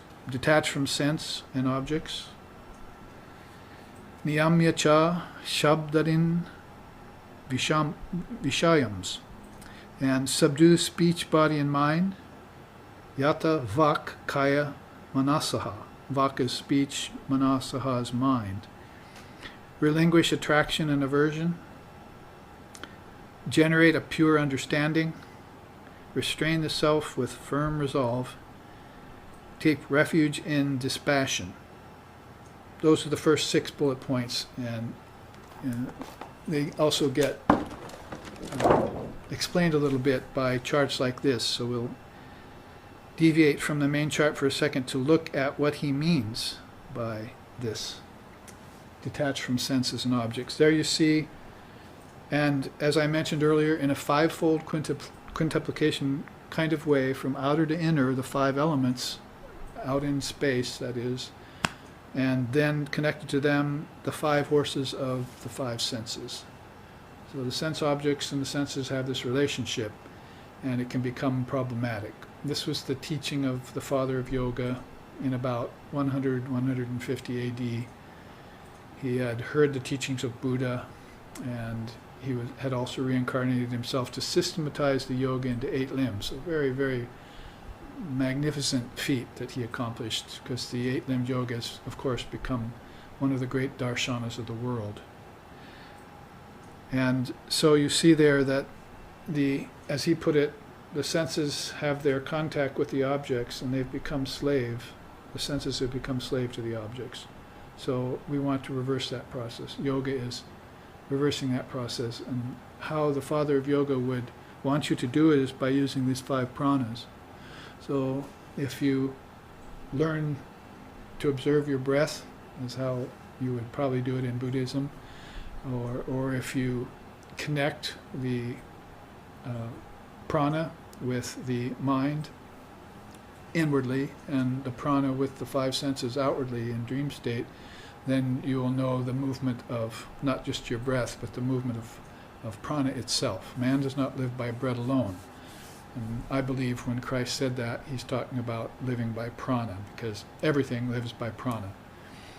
That is, everything breathes. Even trees, grasses have a kind of breath in and outward. The whole universe expands and contracts and has a sustenance period between those in the heating, cooling influence of the world and the universe, the physical universe. So this breath of life they talk about, that teaching only takes you so deep.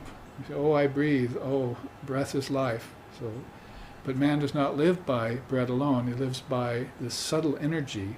And that subtle energy is not just prana, which is something we need to get a hold of and control, but psychic prana too. Psychic prana will connect it to the mind. So you'll have a connected life, and you'll escape the problems of scattered mind. Vikshipta mind, they call it, or kshipta mind, because vikshipta sometimes gets centered and then gets scattered again, and sometimes gets centered and scattered again. These are the 5 types of mind Patanjali talks about. Dull, scattered. In fact, really, the worst of them is scattered, and then dull, and then sometimes dull, sometimes scattered, sometimes focused. That's vikshipta. And then ekagra is one-pointed mind. If thine be single kind of mind, and then niruddha is no mind. That's where you can go into meditation, and all objects go away because the mind goes away. The relative mind, the dual mind goes away, and that's what produces objects and their connection. So everything from the 5 elements, which the objects are made of, up to the 5 senses, which are these 5 ornery horses that each want to take their own path. There's actually a song in India I could sing you about that. These 5 senses are like 5 horses, and each one wants to take its own path. The chariot of my body, my mechanism, is going to come to ruin, you see, as they go off in their own trajectories. So that often happens to people. Their mind runs after the senses because the senses are running after the sense objects. If they want to control that, then yoga, and this is its first and foremost teaching, prana. If you're a fairly intelligent person, that is, if you're a candidate for daksha, qualification, intelligence, they'll start you off by seeking the prana. If you're not there yet, then they'll start you off sitting, you see, practicing, the hatha yogis. But if you're a wiser yoga teacher, you will start them off with the yamas and niyamas. You have anger. You're committing violence. Let me tell you about nonviolence. I'm not just saying this because I teach in prisons, and I've had very good success with violent people in prisons, violent men mostly, some women too. One woman said, "I want to kill my cellmate. She's defecating in my shoe, and doing things, bad things, you see. I can't, she's turning my life into a hell, and it's already a hell. I don't need this. So tell me what to do." He said, "Think about Gandhi, read about Gandhi, think about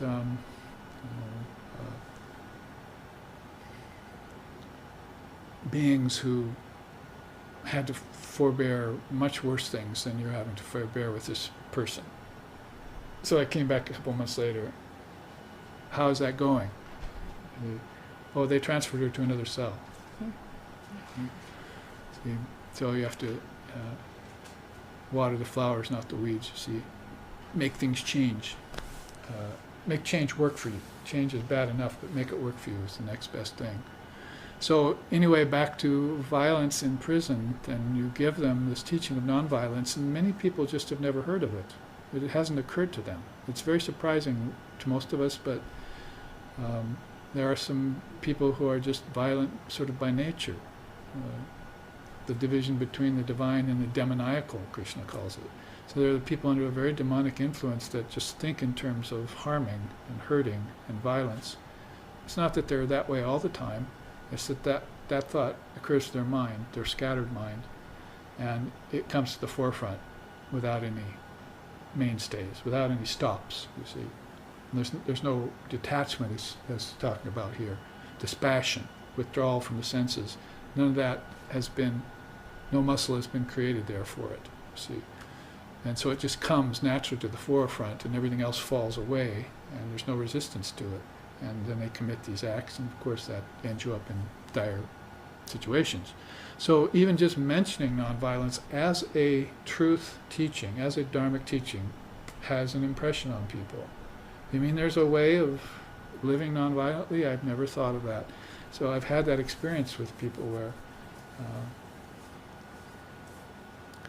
they quit fighting their fellow inmates, they quit fighting the guards, because that was a problem, and they just become more passive or nonviolent, and then they can do their time and not create any more problem. You see, they can go to a better position.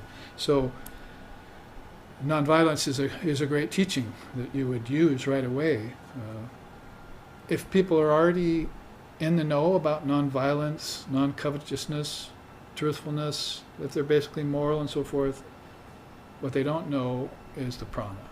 Then you say, okay, now I want to teach you about an energy that is not food energy, but that you can use food to help engender this energy. See, purify your food, make food into pure blood, make pure blood into pure thought, and pure thought into pure mind, is how Sri Sharda Devi put it. So this is an inward process that you get a hold of energy that's gross, and then you make it more subtle until finally you're in control of the prana, these 5 pranas here. Life force, expulsion of breath, assimilation, aspiration, inward breath, and the pervasive prana. There's a prana that's moving up, a prana that's moving down, a prana that's moving, a prana that's stationary. There's 5 kinds of pranas, another quintuplication there. And if you get a hold of that, then you will have no problems with detaching from the senses and the objects. If you don't have a hold of that prana, then you'll have a great problem. It's a habit, and the habit will just create samskara. You know that word in Sanskrit? Samskara means a mental impression in your mind created from things you did in a previous lifetime. You don't find a word like that in the American English dictionary. See? They're not thinking in terms of other lifetimes. One lifetime, they can't even handle that, you see. So what to think about? Well, all of this has a cause back before. I mean, I'm actually responsible for my own situation. I can't blame it on God or devil. And therefore I can't go to heaven and I might go to hell. You see, it's all just very basic, not even basic thinking. It's deluded thinking.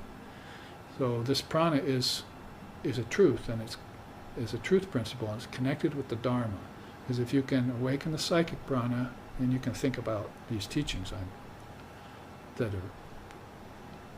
can you hear the words that are coming from my lips, you see? Then you can think about these teachings. You can contemplate them. Because without the prana, you're not going to be able to do anything, not even lift your finger, you see? Get up in the morning. That's dull mind, isn't it? Dull mind doesn't have any prana to use, no energy to get itself around with. So at least some restlessness is a little energy, rajas, tamas, rajas. Mr. Thomas's neighbor, Mr. Rogers' neighborhood. So you have to move from neighborhood to neighborhood until finally you get to this higher mind, or this balanced mind. So this will all be afforded to you by mastering the prana, and that's basically what, if you come to yoga practice and you have some intelligence and some qualification, they'll start you out doing some breathing. And I would say that's a start, but then you have to connect the breath, the in-breath and the held breath and the out-breath, to your waking, dreaming, and deep sleep states, or to your A, U, and M of Om, the word, so that you begin to connect the prana to its source. Everything has a source. This is called Utpatti, origins. So he's teaching Utpatti here, how to go from the apparent 5 elements to their daddy. Who's your daddy? 5 elements, daddy is the 5 senses. And then the 5 senses have their connection to the mind through subtle senses. That's inward senses, where you see and taste and hear and touch in a dream tonight. You also have subtle senses when these senses are turned off. That's exactly what you're going to want to know when you go into meditation, is that you have subtle senses.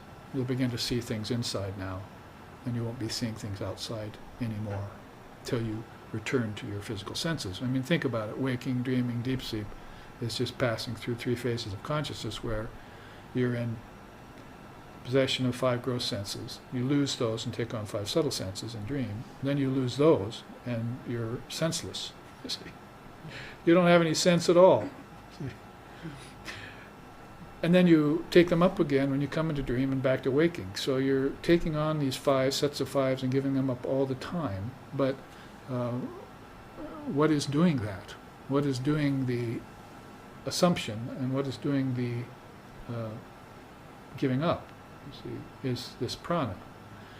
And so you need, it's like a great dragon bird that you get on, a Garuda. See, and that takes you inside, and it does all the work, and then you can see the scenery. You see the kingdoms inside of you. My father's mansion has many chambers. So having control of the prana is the very first major precept of yoga. The minor precepts are, sitting a little, but that's the third limb of yoga, and people are jumping to it, asanas.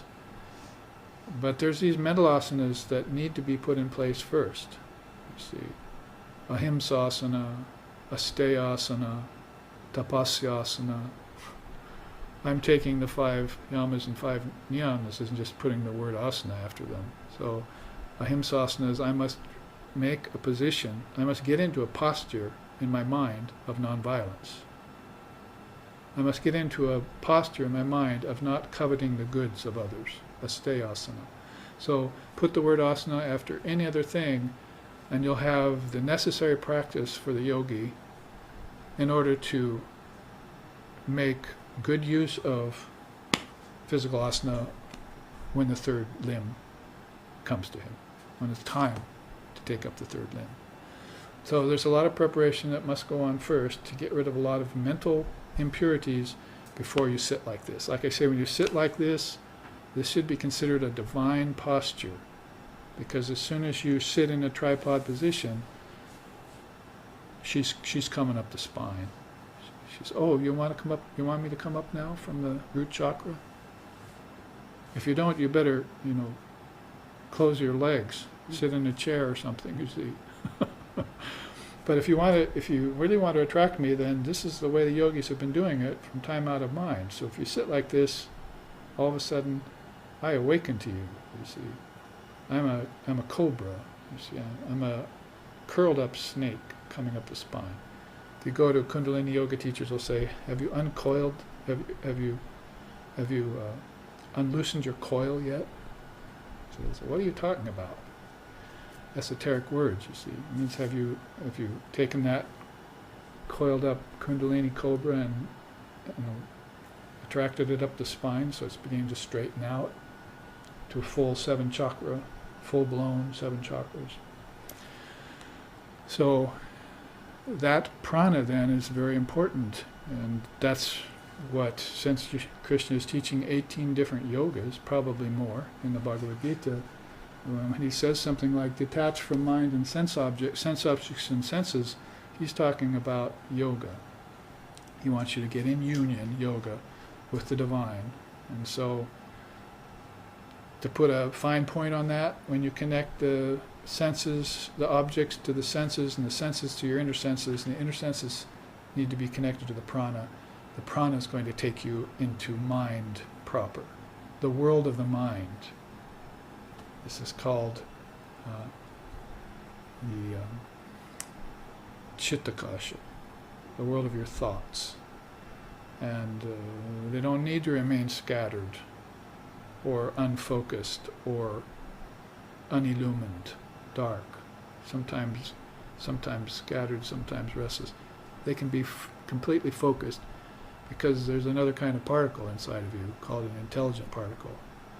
And you've gone beyond the atomic particle, and you're beginning to introduce yourself to the atmic particle. Atomic, atmic. Atomic, atmic. It's a finer kind of particle that your intelligence is flowing. Streams of them are flowing through you. Now you need to focus those streams and put them on any other thing. Anything you put them on will reveal its secret to you. That's called samyama. Concentration, meditation, and samadhi is called the threefold collection of focused mind on any given thing will offer up its secrets to you. And so you could put it on matter, you could put it on energy, you could put it on prana, you could ideally put it on divine reality itself and come to know it. That's what we're getting to, that which is to be known. So I stopped basically just to show you this diagram because it pretty much explains a lot of these first 6 in one fell swoop.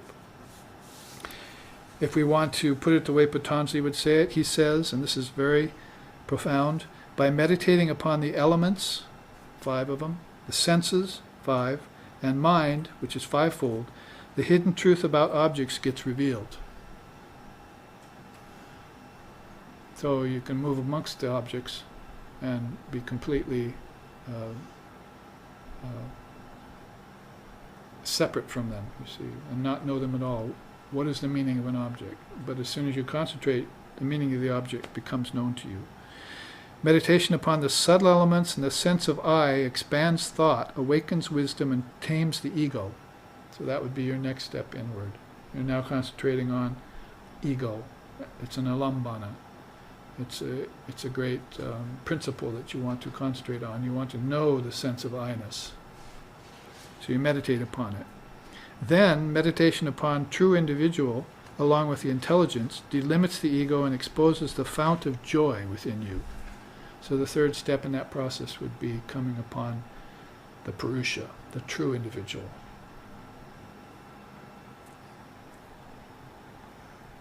The Purusha then transmits the very idea of or transcends the very idea of selfhood and meditates on the awareness of cessation. In other words, it sees everything goes away. And when everything goes away, it sees itself, because everything else was in the way of seeing the self, because the self is not a thing. It's not an object. It can't be detected by the senses. So everything the senses, mind senses and objects were doing, were veiling the self to you. And when it stops doing those very things, then the self stands forth. It's a very simple principle. And it's put in different ways, but if you want to put it in a Vedantic way of saying, it's just that thou art. You are that self, but it's being veiled or covered over, vikshepa, avarana, covered over by Maya, apparently distorted by Maya, and you need to reveal it, prakasha. You need to have it revealed to you. And therefore he ends by saying, thus do the samadhis of knowledge, bliss, and I-ness lead to formlessness. So then you encounter 4 different samadhis after this fount of joy opens up to you. First, the knowledge samadhis. The Dharma will become an open book to you. And then the bliss samadhis, asmita, asmita, then aina samadhi, and finally asampragata, seedless samadhi, formless samadhi.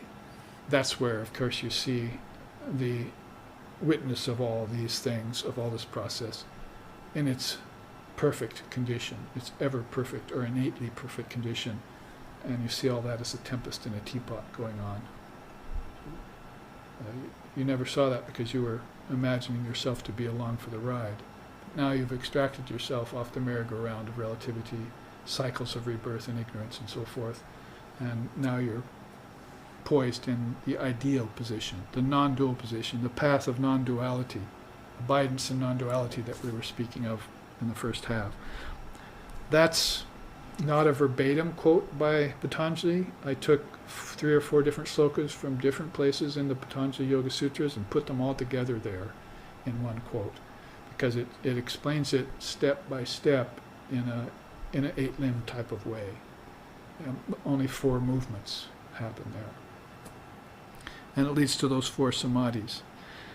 So, controlling the 5 senses in yoga, done by the prana, and the prana must be connected to the mind and its thoughts, and then the thoughts can ponder things like the Dharma, and can become interested in truth, become enamored again with reality, can know the difference between happiness, contentment, peace, and bliss in gradations. Take your pick, you see. Today I think I'll just be happy. Tomorrow I'll be blissful. Next day I'll be impersonal. I'll be beyond both. So, again, let me call up this chart, because that chart alone I chose for detach from senses and objects, subdue speech, body, and mind, relinquish attachment, attraction, and aversion. Because those 3 things, those are 2 of the 5 kleshas, right? Obstacles to spiritual life are ignorance, egotism, attachment, aversion, and clinging to life, or fear of death. Those are the 5, according to Father of Yoga, the 5 great obstacles to your spiritual life. First, your ego stands in the way, or ignorance, depends on which came first, the chicken or the egg. So egotism and ignorance, hand in hand. Then attachment and aversion, hand in hand. You're drawn towards one and repulsed by another, and both of those are taking you away from your stable position. Attraction as well as aversion. Good is an iron, is a gold chain. Bad is an iron chain, they say. So things that are good, as well as things that are negative, are pulling you away from you, who don't care about anything but God. Good and bad do not define God. See, heaven and hell do not define God. God is beyond dualities. So you're positing yourself back in that non-dual truth. Generate a pure understanding, buddhya vishuddhaya. So vishuddha means the highest purity. And Buddha, of course, is intelligence. So Create a pure understanding. You're not going to be able to do that unless you get a hold of these connections, these fives, to five, to five, to five. If you know the 24, or in this case 25 cosmic principles, and you've memorized them, then you'll never take an ignorant birth again. You'll never have an ignorant death again. You'll simply know that everything is based in that process. And by practicing it consciously in meditation and by going to sleep every night, you will take on those five. That's why you have 5 fingers. God is trying to remind you that at the tip of your fingers is Lakshmi, and at the base of your fingers is Saraswati, and in the middle of your fingers is Krishna, whose words we are hearing now, you see. So may I think of these great inner beings when I look at my hand. That's a sloka out of the scriptures. May I think of these beings when I look at my hands. There's another poem in India that puts it in a devotional way. It says, what use are these hands that grasp after sustenance? They should be counting the names of the Lord, because you count your names, the names of God on your fingers in my tradition. You either use your beads or you can also use your fingers. So the hand is a very profound thing, and it's not for no good purpose or no profound reason that there's 5 fingers there. Just like there are 5 senses, 5 objects, and 5 subtle senses, and 5 subtle elements, and 5-fold mind. So come to know those. It's called the 24 cosmic principles, or 25 if you add God's mind, and ponder them. Then you can generate a pure understanding. You can walk around in a pure understanding. Everything makes sense to you. It's not just random selection or coincidence or serendipitousness or luck or stupid things like that don't make any sense. It's all connected. And you don't have to say that in a New Age way. Oh, we're all connected. You can say, yes, we're all connected. I know that now. And now let me off. Let me out of the connections. No more birth in the world, in the womb of matter for me. Thank you very much. I've seen it. I've been there. I've done that. Now let me withdraw into my true non-dual self in bliss and peace and love. And if I ever come back into the world of fives again, let me do so armed with this dharmic knowledge, learned from dharmic parents, and like Jesus, Buddha, and other great beings did, walk around the world and spread the Dharma to others, to awaken them from the illusion of finitude. From the illusion of finitude, that I am a finite being. Because eventually this movement will even be seen as an illusion. Meditation itself, the act of meditation, will be seen as an illusion. Moving from lack of knowledge to the knower will be seen as an illusion. Moving from adharma to dharma to swadharma will be seen as an illusion, because the self is ever perfect, ever free, never bound. And that was your non-dual axiom that you started out, or should have started out, this process of embodiment with. And those beings that did start out that way saw the fives. They came down through the fives, and they will remove themselves from embodiment via the fives, through the quintuplication process. So I would say generating a pure understanding is based upon all of that process. So yoga defines it again as a practice, best of all. Vedanta just says, you're that. See? Now find it out. If you have to take the yoga, fine. Restrain the self with firm resolve. Take refuge in dispassion. So if we want to take those next two, and I won't spend a long time on it, let's look quickly at this, because I've mentioned this several times, is that there are really 12 levels of dispassion. The word's called vairagyam. Viveka first, to know the difference between the real and the real and the unreal, the unchanging and the changing, and then dispassion, or vairagyam, to initiate the willpower in detaching from the unreal or the changing. So there's a 1-2 punch that puts ignorant to the mat for all times. Viveka, vairagyam. So when you get down to vairagyam or detachment, is it all so simple and all so easy? Well, the seers have said that there are 3 levels of detachment or dispassion. You can see them starting from the bottom. I've numbered them 1 to 12, starting from the bottom. You have in the mild level of detachment an initial detachment of one who tries to control the senses. I've seen people, in fact I'm thinking of a person right about now, who very swiftly moved through that stage recently.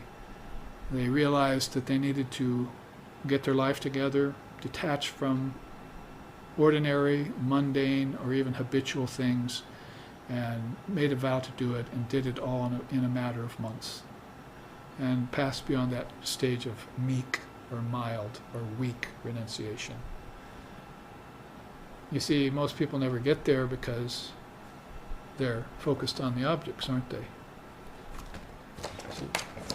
The senses have their attachment to the objects, and that's all they want. It's called a sensualist. You live in the senses, and the senses is all that exists. You don't connect them back to your dream state, to the kingdoms of heaven within you, or to your Vishuddha Buddhi, your enlightened mind, your intelligent mind. That remains a mystery to you. Then there's Mridu Vairagya, mild detachment, which is intermittent, vague, and weak.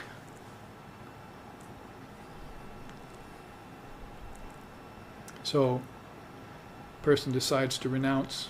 So I'm going to renounce now. I'm going away on pilgrimage. Tells his parents, I'm done with the world. I'm going on pilgrimage. Goodbye. A couple weeks later, they get a phone call. I got a good job here, right near the pilgrimage center. See?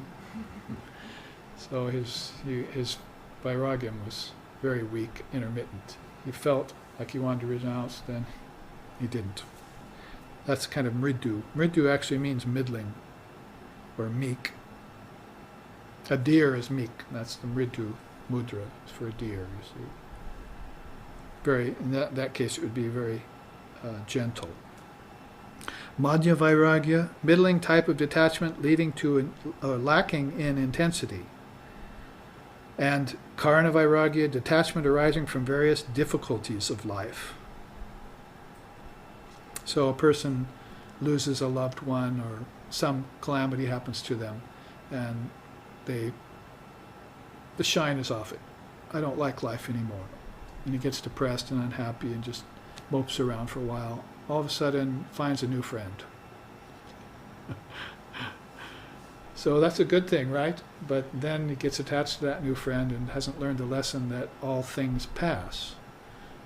And change is constantly going on, and he hasn't realized at a deeper level, which would be paravairagya or adimatra, that there is a kind of renunciation that will make him free for all times. A deep type of detachment that will make him so free that he can move about the world of objects and senses without getting threatened by them. That he can own everything, but not own it. And that's actually the idea about have thou no home. What home can hold thee, friend? The sky thy roof, the grass thy bed, and food what chance may bring. Well cooked or ill, judge not. For no food or drink can taint the noble self that knows itself. Like rolling river free thou ever be. I could go on and on. See, Swami Vivekananda's own words on the subject. He was a wandering free soul. See, sannyasin they call it in India, just like Christ was, sannyasin. So those were beings that owned the whole world, but didn't covet anything, didn't grab onto anything. The senses didn't focus on anything for any length of time. Just moved on, you see. Remained free. So this is what's happening as a person approaches this higher vairagya, like uparama vairagya, detachment which arises from satiety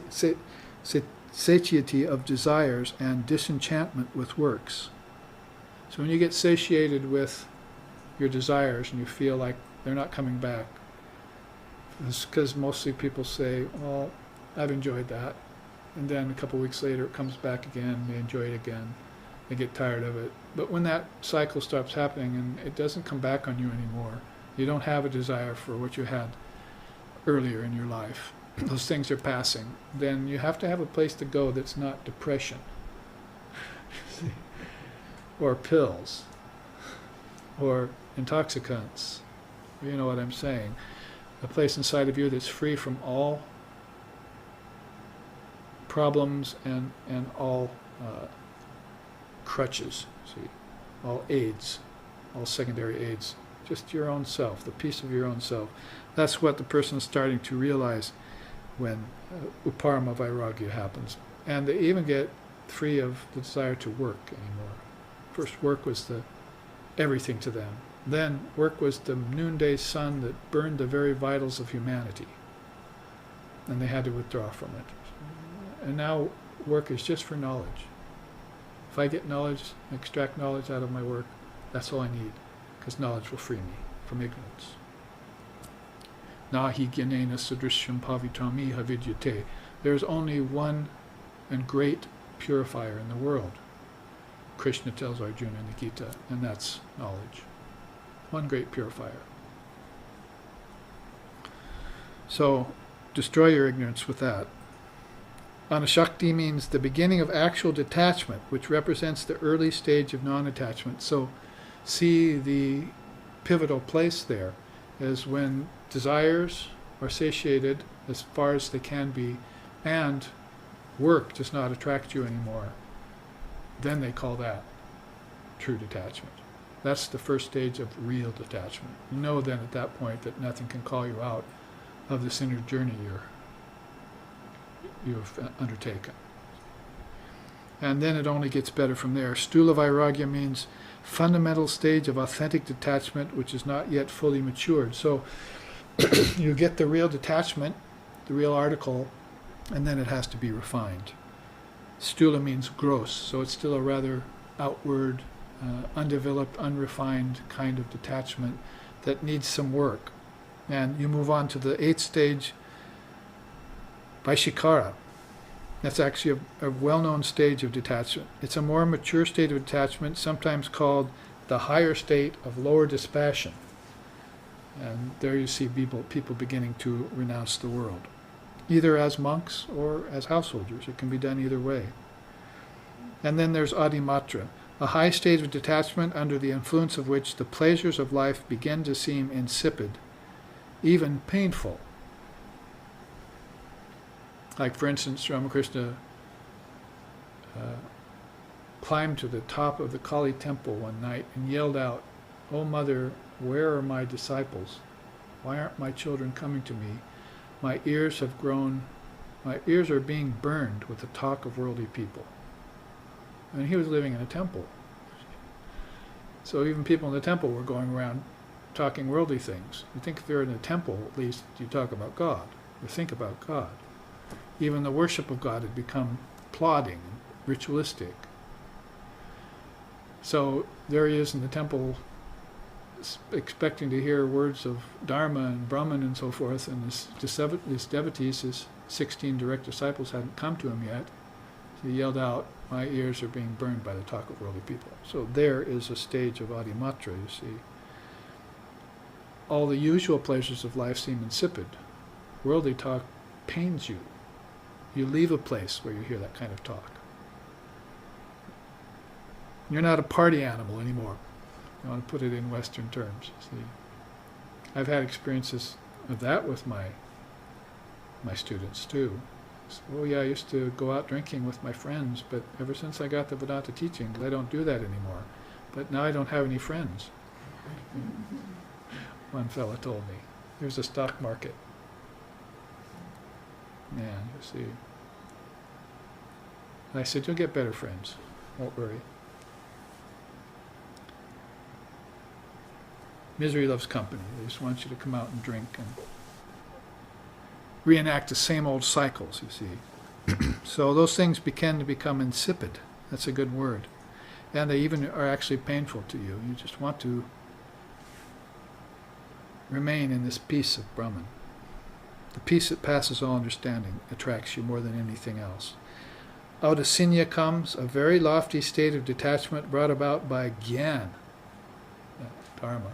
Jnana is wisdom. Now, not conventional wisdom, not secular wisdom, not materialism, not any kind of wisdom is going to attract you. Jnana wisdom is going to attract you. Atma Gyan, wisdom of who you are, what's your true nature, what does your true nature consist of, what is the real and what is the unreal, and how do I know both? The unreal never exists, the real never ceases to be. How do I know both, the truth of both of those? Because by about the time that dawns on me, I've reached the Adasinya state, the 10th state of Vairagya.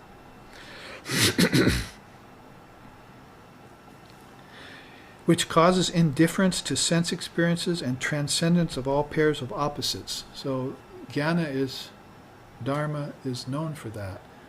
You start thinking about not just pleasure and pain, because that's happened to you enough, or joy and sorrow, or good and bad, heaven and hell. These are kind of very, very base dualities that plague the soul. Now they're starting to think about form and formlessness. What about that?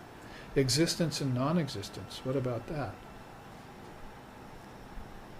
Dharma and swadharma. What about that? They start thinking about higher dualities. The mind gets attracted to the non-dual position that way. The eye becomes single and into focus that way. Leaves off pairs of opposites. So that's a good sign when you're not attracted anymore to pairs of opposites. Krishna calls them dvandva mohena, the deluding pairs of opposites. Dvandva means two, mohena means moha, delusion. So these are the deluding pairs of opposites because they call the mind out into the realm of duality and focus the mind on the senses and the senses on the objects, and then it gets lost in the 5 elements of the world, and each horse wants to take its own route. That's a very important stage of Vairagyam. Then Tivya Vairagya comes, the most intense form of detachment short of fully matured Vairagya, where a very keen sense of natural abidance is felt. So the scales are being tipped away from the world towards abidance in the self. Before you lived in the world, then you started living in the Dharma, the Jnana, you started living in a world of wisdom, and then you have to know that there's an end to knowledge and truth. Now you're beginning to tip the scale all the way towards truth. Natural abidance, isn't it? What we said right there, the lower right-hand corner. Advaita, way of natural abidance, or non-dual abidance. So this is, of course, the definitive move and the fruit, the matured state of your detachment. Anything beyond that would have to be called para, or supreme. Absolute and supreme detachment which leaves the mind completely and permanently free of thoughts of worldly objects. Here's a quote from the Tejabindu Upanishad about it. Sages reach the inaccessible, making it accessible via the 3 gates of Vairagyam, Utsaha and Guru Bhakti. I'll explain those in a minute. Serving the Guru and the spiritual cause with great enthusiasm, they learn the meaning of dispassion and attain supreme detachment. It was already explained for us. Vairagyam is detachment, Utsaha is enthusiasm, and Guru Bhakti is devotion to the Supreme Soul, the teacher. So with that threefold gate, they enter into these levels of detachment. The first are meek. The next set are middling, and the last set are intense. Adimatra means intense. So this, in accordance with these next 2, we say, take refuge in dispassion, right, and restrain the self with firm resolve. Those are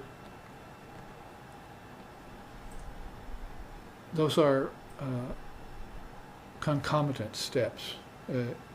If you look at them, you restrain the self with firm resolve means that's your willpower, right? You're actually practicing restraint.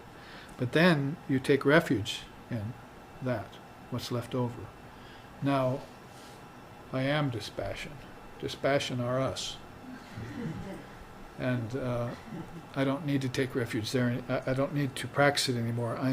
That is my refuge. I am detached. Then engage in meditation. Dhyan Yoga Paraha. For that, let's look at this chart, which again I won't spend a lot of time on, but it is the definitive chart on meditation as far as I'm concerned. There was nothing like it anywhere in my life. I didn't hear it from my teachers. Nobody ever put it together. They just tell you to meditate. And they give you a mantra.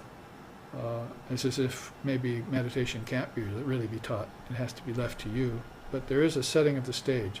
But if you were to look at meditation, the way people are doing it around the world now, you'd find basically, in a non-denominational way, this is what's happening. It means that there are 2 forms and 8 types. The 2 forms are easy, dual and non-dual, or form and formless.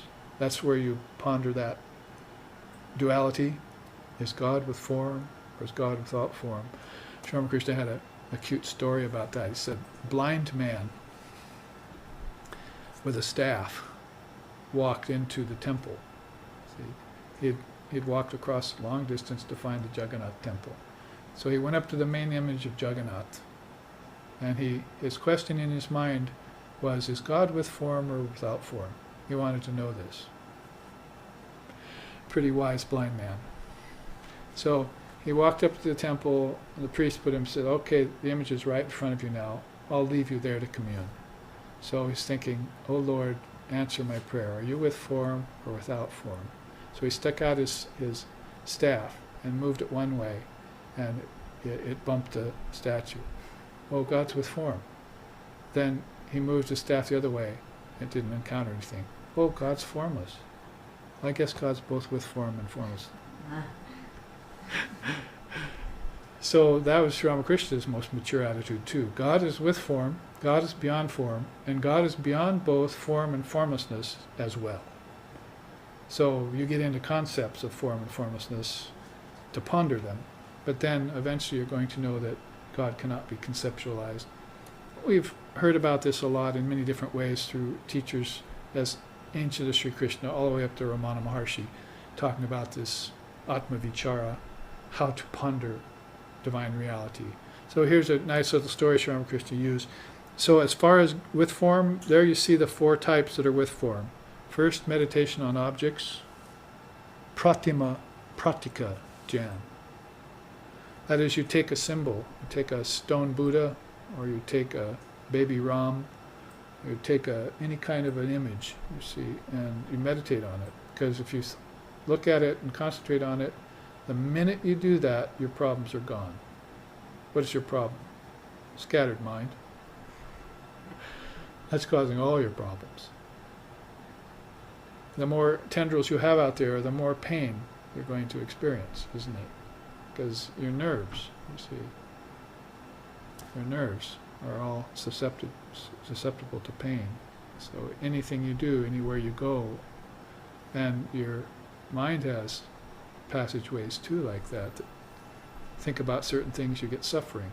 Think about other things, you get happiness.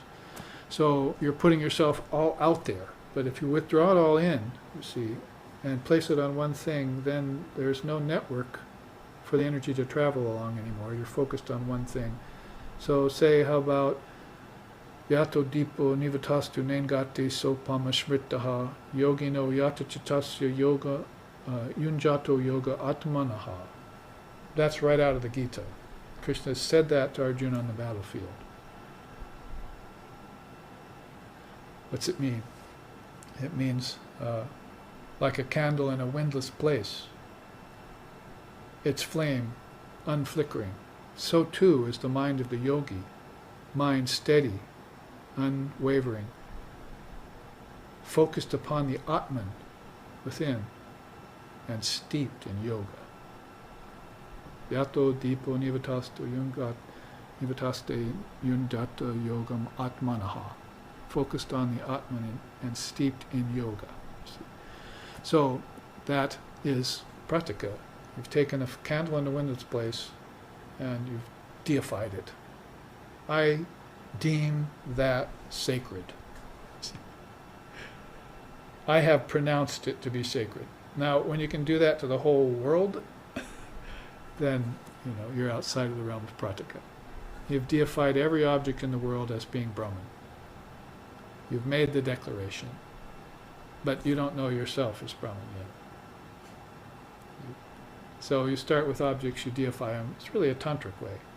You deify objects, you deify acts, you deify even your desires. Tantra is famous for it. And then that has an end, though. It doesn't end in pleasure like the corrupt Tantra did. It has the non-dual as its basis.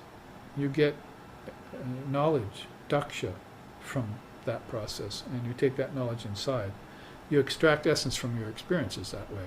You don't just have experiences and let them go. At the end of life, you just said, oh, I remember this, I remember that. Where's my photo album? But you have all of these inward experiences that were drops in the Dharma bucket. And those are real. Those are definitive. Those are essential. Those are beneficial. And those are forever. They're part of your causal memory now. Not your outer memory, not your brain's memory, because your brain's going to decay. Your mind's memory, that's not going to decay. Remember, these are the mind-only schools. So that's a little bit about meditation on objects. That is, the father of yoga himself says, by meditating on those objects that are most agreeable, the yogi's mind attains blissful equipoise. So if you're not so inclined to get a picture of Krishna and put him on your altar and say, that's my Ishtam, then, get a little statue of Krishna, or light a candle and call that your Krishna. People have come to Sri Ramakrishna with women with babies who see, oh, can you teach me yoga? He said, your yoga is in your arms. Your practice is right there, you see. That's your pratika, that's your pratima, that's your object of affection. Treat that baby as if it's Krishna, Gopala, you see. And that's your yoga right now. Come back later for the rest. So, we're not saying that it has to be an insentient object, not that bodies are sentient, but something more invested with consciousness is what's coming. And that's where you get into this. You might say, you are here. You see, if this is a star map, the universe, the Dharma drops were all stars in the nocturnal sky, then you'll be saying, you are here at Sukshmajan. You're meditating on subtle things. You're hearing subtle things, and you must take them home and sit with them. On the beach tomorrow, or in the forest on your hike, you must just find a quiet place and sit down and reflect on these. So many of them you can remember. See which ones made the most impression on you. Take that one that's most impressionable, and that's Sukshmajan. And extract the essence from it. And that's a Dharma drop in your bucket, right there, if you've done that. If it just passed by and you said that was nice, then it's not a Dharma drop. It fell somewhere outside. You set it up, now make it real. Lord Vashishta says, to come to know the methods for removing desire and how best to worship the teacher, the seer studies those scriptures which treat Atmic reality and point the way to self-cognition. It's a very nice statement out of Yoga Vashishta. It's a profound scripture you should probably all read, if you haven't already.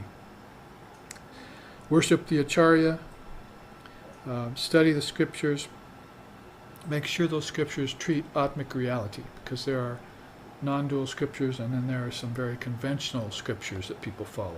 Religious convention, remember? And necessarily those won't help you. So Sri Ramakrishna said, be like an ant.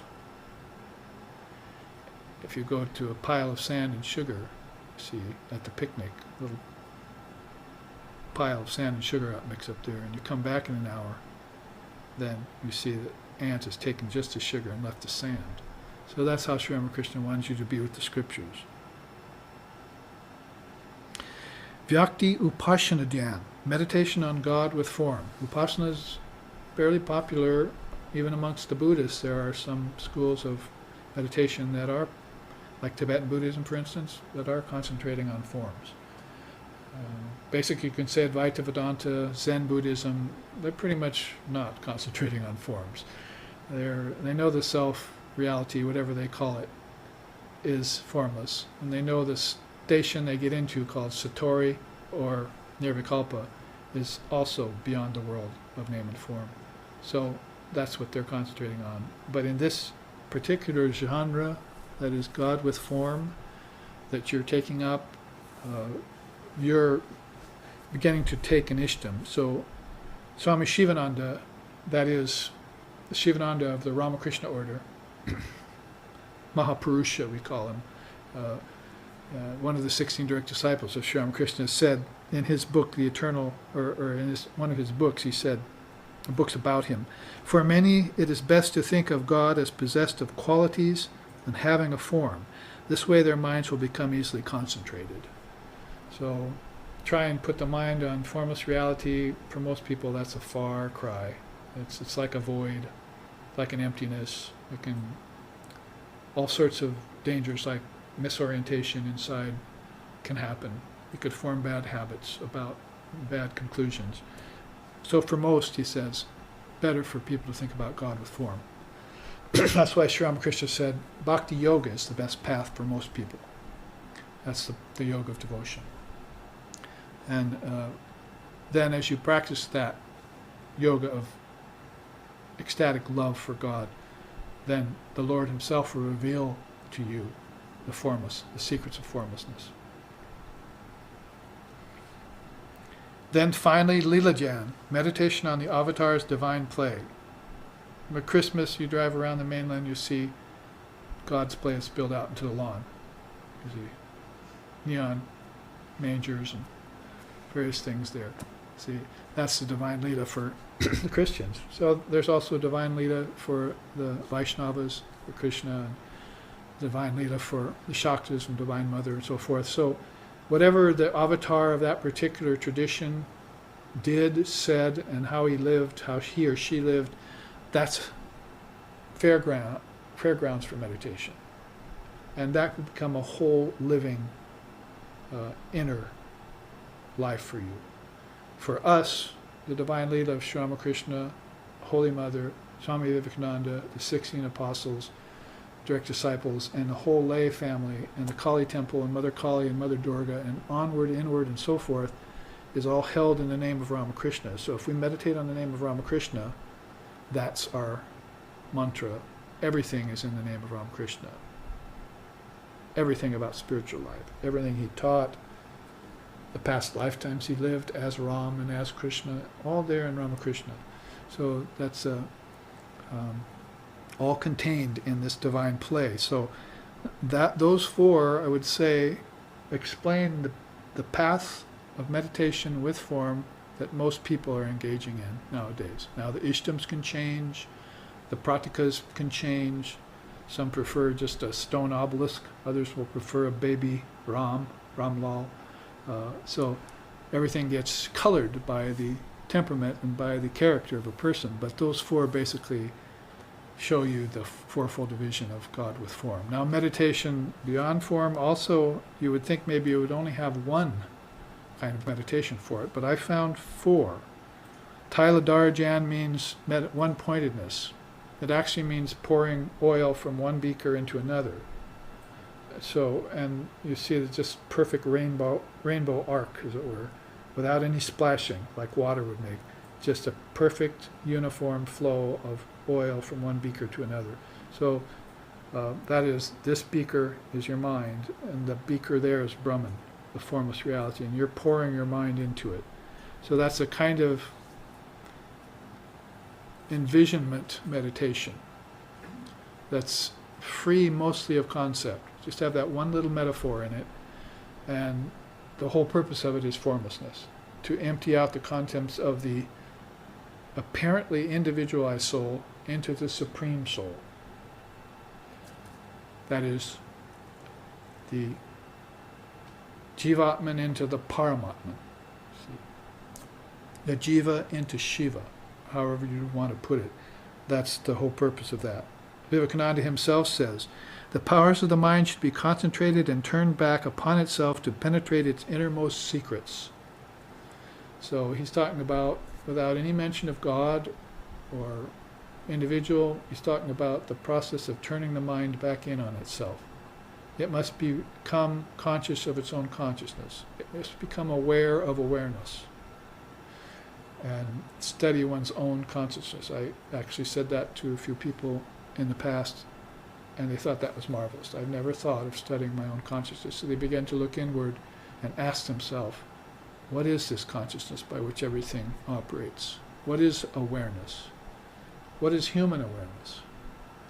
And of course, you know where that's leading, to the great question, who am I? It's basically one of the kinds of meditation. And here it is, Swarupa Dhyan, meditation on the inner self. Lord Buddha says, the self is master of the self. Who else can the master be? With the finite self subdued, one obtains the sublime refuge most difficult to achieve. That's out of the Dhammapada. It's the earliest scripture of Buddhism. That's Indian Buddhism. Right at the inception, when the 500 arhats got together and systematized or collected all of Lord Buddha's teachings after he passed into nirvana. So, Mahanirvana. So this is an excerpt from that saying how important it is to make the individual self know the indivisible self, as I was saying. Use one to get to the other. So Swarupa means essence. So you must meditate on your essence. Take this essence and meditate on that essence. What is this essence? Intelligence. What is that essence? Consciousness. The two must become the same. See? Now, Brahmakara Vritti Dhyan, meditation on Brahman. Shankara says, remain quiet, indifferent to the body, and by that one thought of Brahman, become one with Brahman. There's, right out of the Upanishads, really, where he probably got that, because there's a Upanishadic quote that says, take the mind, sharpen it, take the mind like an arrow, and fashion it to the bow of the scriptures, and sharpen it with thoughts of God alone, release and penetrate the mark. So you become so one-pointed in your study of the Dharma and get to the real point of things that your mind is like an arrow which will penetrate through Maya and lodge itself in the center of the target called Brahman, divine reality. You know the old story of the archers, the great teacher going along the river. He's got his 4 or 5 students there. What are you aiming at? I'm aiming at the fish, sir. Next one. What are you aiming at? I'm aiming at the eye of the fish, sir. Next student, his favorite student. You see, what are you aiming at? My arrow's already in the fish, sir. So that's the Advaitic person there. That's the most qualified aspirant. I am Brahman. All of this is nonsense. Practice, growth, time, space. Where's the time when the soul will come, when all of time is in the soul? Where's the space that the soul will go when all the space is in the soul? He already knows time, space, growth, everything is happening as a tempest in a teapot inside his own mind. And he is the witness of his own mind. That's the Advaitic student. And that student keeps that first and foremost in their thought process as long as they're embodied. Never lets that go. Reminds himself of it every day, even if wherever he may venture. He may go back and meditate on symbols or images or pictures of the Ishtam or Leela. Doesn't matter. It's all one Brahman to him by then, you see. And that can only then end here in dissolution. That word laya means dissolution, pralaya, like. And chinta means thought, light of thought.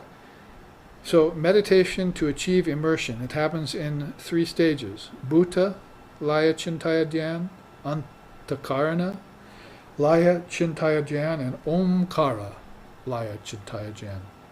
First they meditate on the physical, then they meditate on the mental, then they meditate on the initial cause of all things.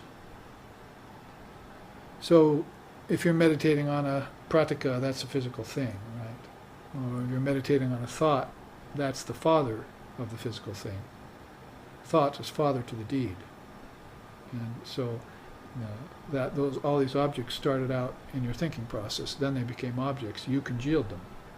Now you can dissolve them too, like you do in deep sleep tonight, like you do in death, like you do in meditation, and like you will do in samadhi when you attain it. 4 times when your mind will dissolve everything, but you'll still be there as the dissolver. The great enjoyer, as Paramashiva was saying, the great actor and the great enjoyer. That's how I describe myself. See? I'm here, it's an act, it's a play. I'm enjoying, but I'm the great enjoyer, I'm the great actor. And what else can I say? See, basically, otherwise, why should I be here? I asked that of Krishna in the Gita. He said, I have attained everything that the 3 worlds have to offer, Arjuna. There's no desire that brings me back here to earth. Still, I return for the sake of loka sangraha, the good of all the lokas, the highest good of all the worlds. I come back for that again and again. And when he comes back, he's not talking worldly things. He's not espousing veiled paths. You see, he's speaking dharma, nothing but dharma, because that's the doorway into Swadharma. Shankara ends by saying, when the mind is completely absorbed in the Supreme Being, Brahman, the world of appearances vanishes. It's like Sri Ramakrishna saying, the farther you go away from the world, or the more you go towards God, the farther you go away from the world. Be a better way of putting it. The closer you get to God, the further away you are from the world. So make no bones about it. The world disappears back into formlessness when you're in Brahman. You can't take it with you. It not only happens with your wealth, that Christ told you can't take your wealth with you after death. This also happens with the world itself. You don't take that with you. Most people desperately want to take the world with them into God. It's called heaven. It doesn't happen. That's a dream. Yeah, it's a dream that seems to be real and people live it, but it's still a dream just like this one. What's wrong that you can't just let it all go and be free? Don't you know that things that you hold on to bind you? You to them to you? I mean, otherwise, why come up with a great scene like that? Seeing the Dharma. The chariot of the mind. We didn't even get into the rest of it, you see. Chariot of the mind with the intellect and the Purusha inside of it, Krishna and Arjuna. The carriage, the reins being the prana, those attached to the tanmatras, which are your subtle senses, audibility, tangibility, visibility, flavor, and fragrance. Those are things to be concentrated on. Meditate on fragrance. You can have any fragrance you want, at any time. It's not just walking through the street, you see, in some lifetime, and you don't know a thing yet. All of a sudden you catch a whiff of incense from someone's window, and all of a sudden you remember a past lifetime. That's deja vu, right? And you wonder about it a little bit, and then, it was nothing. But meditating on fragrance, on flavor, on visibility, on tangibility, and audibility leads you to the mind and its memories. You had a memory from the mind was throwing it back at you through a sensory experience, but you didn't take it and meditate on it. What is flavor? What is form? What is taste? And then, therefore, you would connect those to your outer senses and connect those to the elements, and you would have an inner and outer life.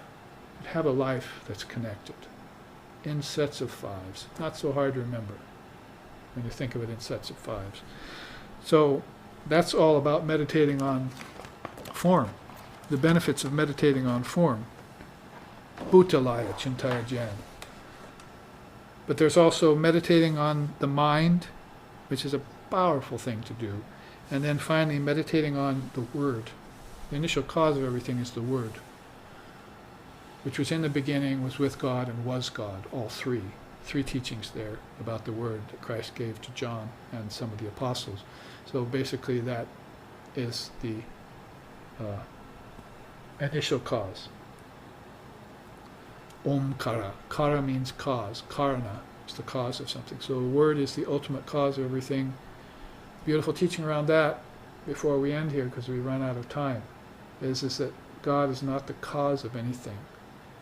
Brahman, Allah, Almighty Father, cannot be the cause of anything. It's causeless. So if you understand that, you don't blame anything upon that reality.